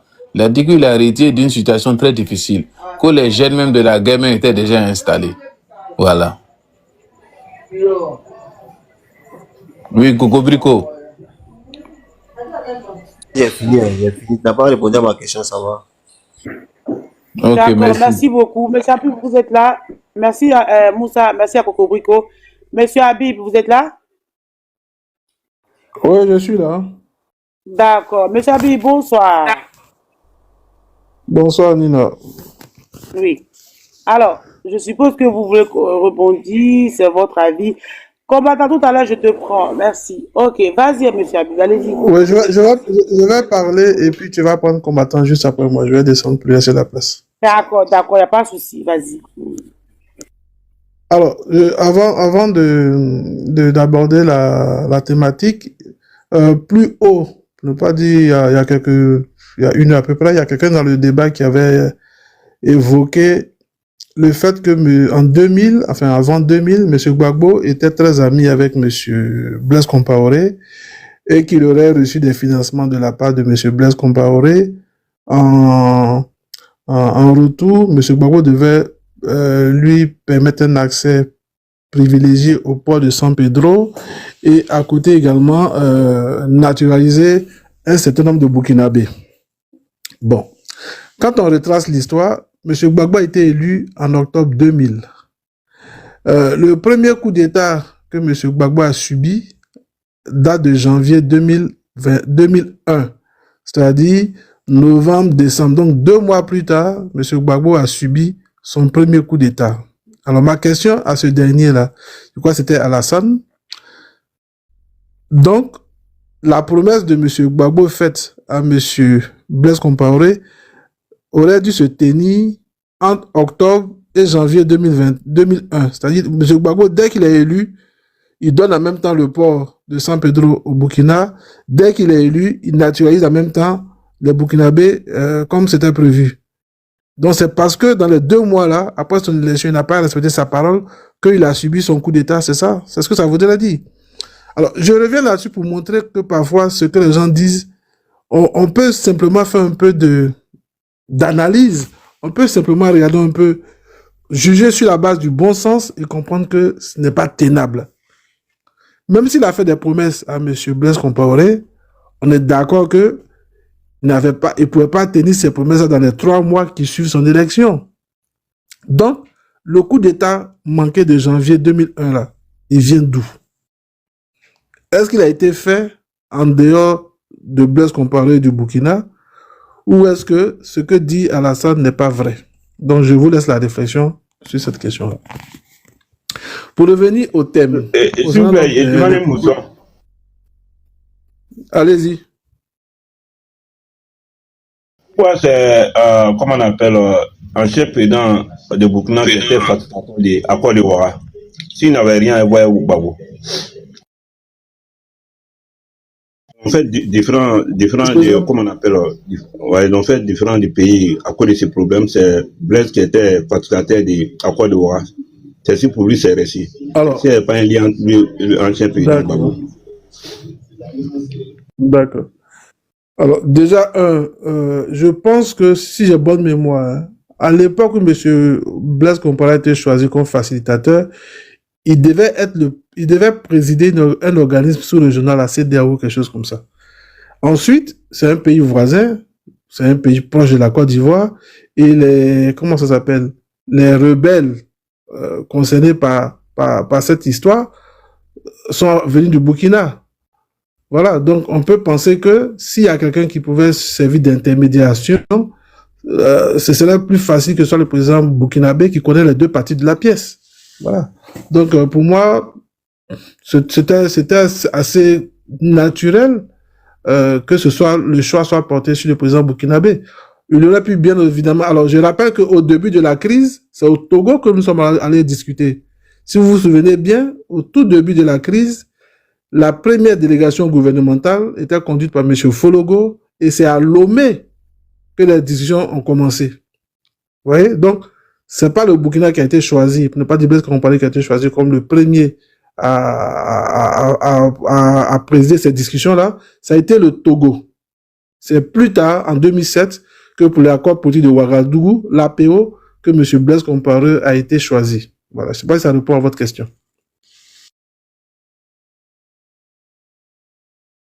Ça vous va comme réponse ou pas? Vous n'avez pas bien répondu sur la question. Je voulais dire, pourquoi on appelle différent encore? Mais c'est pour Blaise qui a reçu. S'il n'y avait pas un truc en lui, son ancien ami. Pourquoi est-ce que c'est là? Ben, il aurait pu échouer comme les autres. Il a réussi peut-être parce qu'il n'y avait plus rien je veux dire, c'est peut-être alors, Gbagbo a dit que l'accord de Ouagadougou permet d'avoir ce qu'on appelle un dialogue direct. Parce que jusqu'à présent, jusqu'à 2007, il y a eu plusieurs négociations au Ghana, à Pretoria et autres, mais c'était plus ou moins des négociations indirectes. Et là, M. Gbagbo a dit, bon, peut-être que comme tout a échoué, tout ce qui a été décidé par la communauté internationale a échoué, moi je prends le lead des négociations et je souhaite une négociation directe avec les forces nouvelles. Et il a choisi M. Blaise Compaoré comme félicitateur. Bon, moi franchement, je ne vois pas qu'est-ce que vous voulez qu'on vous donne comme raison, ou bien pour vous, parce qu'il a choisi Blaise Compaoré, cela souhaiterait qu'il avait un accord secret avec Blaise Compaoré. Enfin, je ne sais pas, c'est votre analyse, mais moi, ce n'est pas la mienne.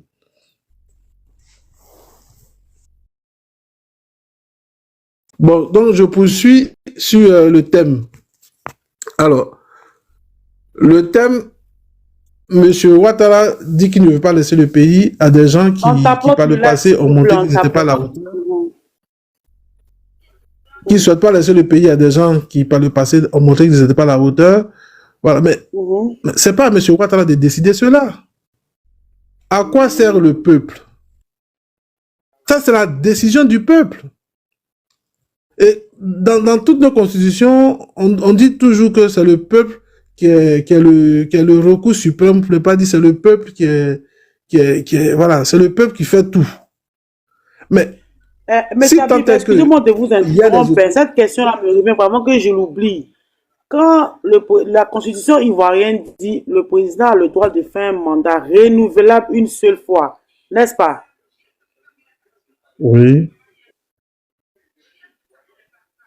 Oui, c'est ça, c'est renouvelable une seule fois. Là, vous m'avez entendu, je n'ai pas réseau. Allô? Oui, je t'entends. Hein?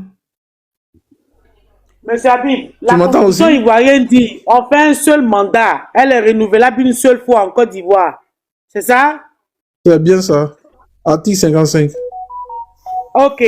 La constitution a changé en 2016, c'est ça? Oui. Elle a été modifiée par le président Alassane Ouattara ou bien c'était une constitution qui était déjà là? L'article était déjà là? L'article était là, c'était l'article 35, je pense, dans l'ancienne constitution. Donc l'article a été répété, il a été renouvelé dans la nouvelle constitution. Voilà, rien n'a changé. La formulation est la même que dans la constitution précédente. Mais entre-temps, qu'est-ce qui s'est passé? Pierre doit faire troisième mandat alors. Ben, ce qui s'est passé, c'est que le président Ouattara a eu envie de faire un troisième mandat et il l'a fait en piétinant la Constitution. Pour moi, la Constitution de 2016, clairement, ne lui permettait pas d'être candidat. Article 183. C'est très clair. Je veux dire, Ok, il faut donc dire c'est ça pour ça que froidement. les Ivoiriens ne sont pas d'accord. C'est ça? Voilà. C'est les Ivoiriens. Voilà. Alors, moi, je dis parfois une Ah, chose. d'accord. Je dis parfois une chose.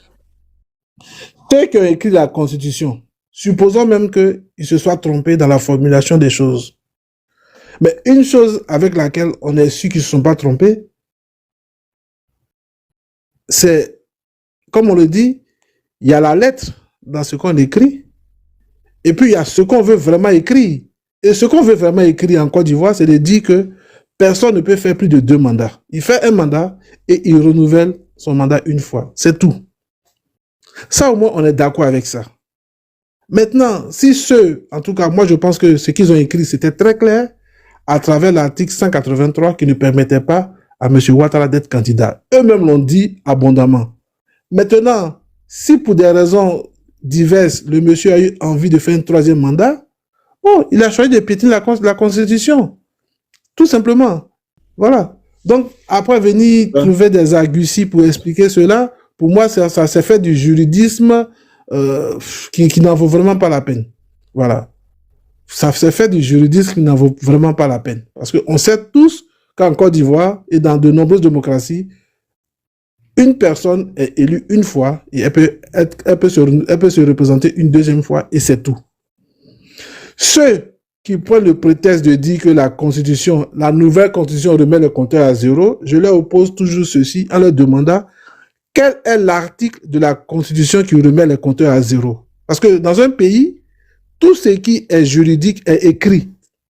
Donc, si tant est que une nouvelle constitution qui installe une nouvelle république doit remettre le compteur à zéro, ce doit être clairement écrit dans notre constitution. Or, ce n'est pas le cas. Donc, d'où qu'on sort que la nouvelle constitution remet le compteur à zéro. Ça, c'est la première chose. La deuxième chose, la nouvelle constitution de 2016 a été promulguée en 2016, en novembre 2016. Bon, quand on promulgue cette nouvelle constitution en 2016, là, le temps qui s'est écoulé entre novembre 2016 et octobre 2020, c'est quel mandat? Ou alors c'est un mandat cadeau qu'on a donné à M. Ouattara? Parce que si c'est la Troisième République qui a commencé en novembre 2016, donc c'est son premier mandat, en novembre 2016 et octobre 2020. Et donc son deuxième mandat, c'est 2020 à 2025. Donc théoriquement, il n'a plus le droit de se représenter, si on veut lire les choses comme ça. Ou alors, entre novembre 2016 et octobre 2020, on a donné 4 ans de présidence cadeau à M. Ouattara. C'est ce que ça voudrait dire. Vous voyez, donc, il y a beaucoup de choses acrobatiques qui ont été faites pour expliquer, pour justifier cette forfaiture. Bon, franchement, ils n'avaient même pas besoin d'expliquer tout ça. Dès l'instant où on a la force de son côté, on peut faire tout ce qu'on veut et c'est ce qui se passe en Côte d'Ivoire. Voilà. C'est le règne de la force sur toute autre chose. Ce n'est ni du droit, ce n'est ni la loi, ce n'est ni la constitution ce qui se passe en Côte d'Ivoire. C'est la force physique, la force militaire qui permet de faire tout ce qui arrive aujourd'hui. C'est tout. Pour revenir sur la déclaration du président, donc comme je disais, en Côte d'Ivoire, le dernier recours, c'est le peuple. Supposons que M. Ouattara accepte la candidature des autres candidats. Mais c'est le peuple qui va décider. Si tant est qu'il a le choix préférentiel du peuple, mais il n'a pas à s'inquiéter. Le peuple va naturellement le choisir. Et si le peuple fait le choix d'un autre candidat, c'est le choix du peuple. Pour moi, les politiciens devraient donner la parole au peuple à travers, j'allais dire, une élection présidentielle qui pourrait devenir comme un référendum pour le choix de celui que le peuple souhaite à partir de 2025, en permettant à tout le monde d'être candidat, ce qu'on appelle une élection inclusive. Voilà. Donc, cette déclaration du président, pour moi, elle n'est pas cohérente au regard de ce que c'est le peuple qui, en dernier ressort, est le seul qui décide de sa destinée, et pas lui. C'est pas à lui de choisir à la place du peuple. Il a bien travaillé, il a bien fait ce qu'il avait à faire, mais c'est quand même le peuple. Il appartient au peuple de choisir sa destinée et son destin. C'est pas à M. Ouattara de choisir pour le peuple. Ce que lui peut faire, c'est d'offrir la latitude au peuple d'avoir une diversité de choix. Et c'est ce qu'on lui demande, de permettre aux autres d'être candidats comme lui, et puis le peuple va choisir. D'accord. Il n'y a pas plus grande justice on va aux que celle élections en 2000. décidée par le D'accord. peuple. Une autre question. Une autre question rapidement, sans vous couper, puis après, désolé, je vous coupe évidemment. Dernière question. Bientôt on va aux élections en 2025 là. Là, on est à 2 mois. C'est quoi comment vous voyez les élections bientôt? Et selon vous, votre avis, comment ça va se passer? Et selon vous, hein, votre analyse, à quoi on va assister? Voilà, en quoi on va assister? Est-ce qu'on va assister aux élections paisibles? Est-ce que c'est une élection injuste qui se passe? Et si c'est le cas, selon vous, qu'est-ce qui va se passer? Votre avis, en fait? On y va. Alors, d'abord, je vais évoquer mon souhait. Mon souhait, c'est que les choses se passent dans le calme. Mais en même temps, ce à quoi on va assister en octobre, si les choses restent en l'état, c'est-à-dire si tous les principales figures de l'opposition... s'il vous plaît. Nina. Allez-y. Oui, en fait, voilà, j'aimerais faire un commentaire tout à l'heure quand il aura fini de parler, hein, par rapport à ses propos. Ok, merci. Je disais que, voilà, donc je disais que si les choses restent en l'état, c'est-à-dire M. Ouattara ne permet pas aux principales figures de l'opposition d'être candidates, je parle de M. Thiam, de M. Soro Guillaume, de Bleu Goudé, de M. Gbagbo également, s'il ne permet pas à ceux-là d'être candidats, ce à quoi on va assister, ce n'est pas une élection. C'est un plébiscite. C'est-à-dire, on va organiser quelque chose. Enfin, je préfère appeler ça un vote, mais pas une élection. Parce que pour moi, une élection obéit à un minimum de caractéristiques que celle à laquelle on va aller n'obéit pas. Donc, on ne peut pas appeler ça élection. On peut l'appeler toute autre chose si on veut. On peut l'appeler un vote. On peut l'appeler, je sais pas, jeter quelque chose dans un bulletin, dans une urne, mais c'est pas une élection. Parce qu'une élection obéit à un minimum de caractéristiques que celle-là, en tout cas d'octobre 2025, ne va pas respecter. Donc, on peut pas appeler ça une élection. Pour moi, on peut l'appeler un vote, on peut l'appeler un plébiscite. Parce que si les choses se passent comme ça se passe, c'est clair que M. Ouattara s'en va pour gagner au premier tour. Ça, il n'y a même pas à discuter là-dessus. Maintenant, il faut juste prier et espérer que les choses vont se passer dans le calme et qu'on n'aura pas ce qu'on a vu en 2020 ou ce qu'on a vu en 2011. Voilà, ça c'est mon souhait. Mais, comme je l'ai dit, pour moi, c'est pas une élection. On peut lui donner tout autre nom, mais on peut pas l'appeler une élection. Donc, Nina, ce qui va se passer en octobre 2025, en l'absence des principales figures de l'opposition, ce n'est pas une élection. C'est un vote, c'est un choix, c'est un plébiscite, c'est un... Enfin, on peut lui trouver tous les noms qu'on veut, mais ce n'est sûrement pas une élection. Voilà, c'est mon point de vue. Ok, donc selon vous, M. Abib, c'est pas une élection, parce que pourquoi selon vous, c'est pas une élection? Mais parce qu'elle ne sera pas disputée. Le principe d'une élection, c'est qu'elle soit au moins disputée. C'est-à-dire, tu as en face de toi un adversaire qui a la dimension. Parce que, je dis, tu t'en fais un combat, mais pas au moins l'adversaire qui a ta taille. Mais tu t'en fais un combat et tu choisis le plus faible devant toi, mais c'est pas un combat. Je suis désolé. Voilà, c'est pourquoi quand on parle de boxe et autres, quand on met les boxeurs, tous ceux qui vont participer aux élections, on les voit comme vous les voyez comme les figurants en fait. Oui, c'est des faits valoir. En bon français, on dit des faits valoir. Voilà, on le sait tous. D'accord. Voilà. Et puis, dans tous les cas, M. Ouattara, il sait faire. En 2020, il y en avait 44, il n'en a retenu que 4. Là, il ne sait pas combien il en aura, mais c'est clair que au soir du 9 septembre, quand le Conseil constitutionnel va choisir, il va avoir maximum 3 candidats, et vous verrez. Faites-nous savoir ce que vous en pensez en laissant un commentaire.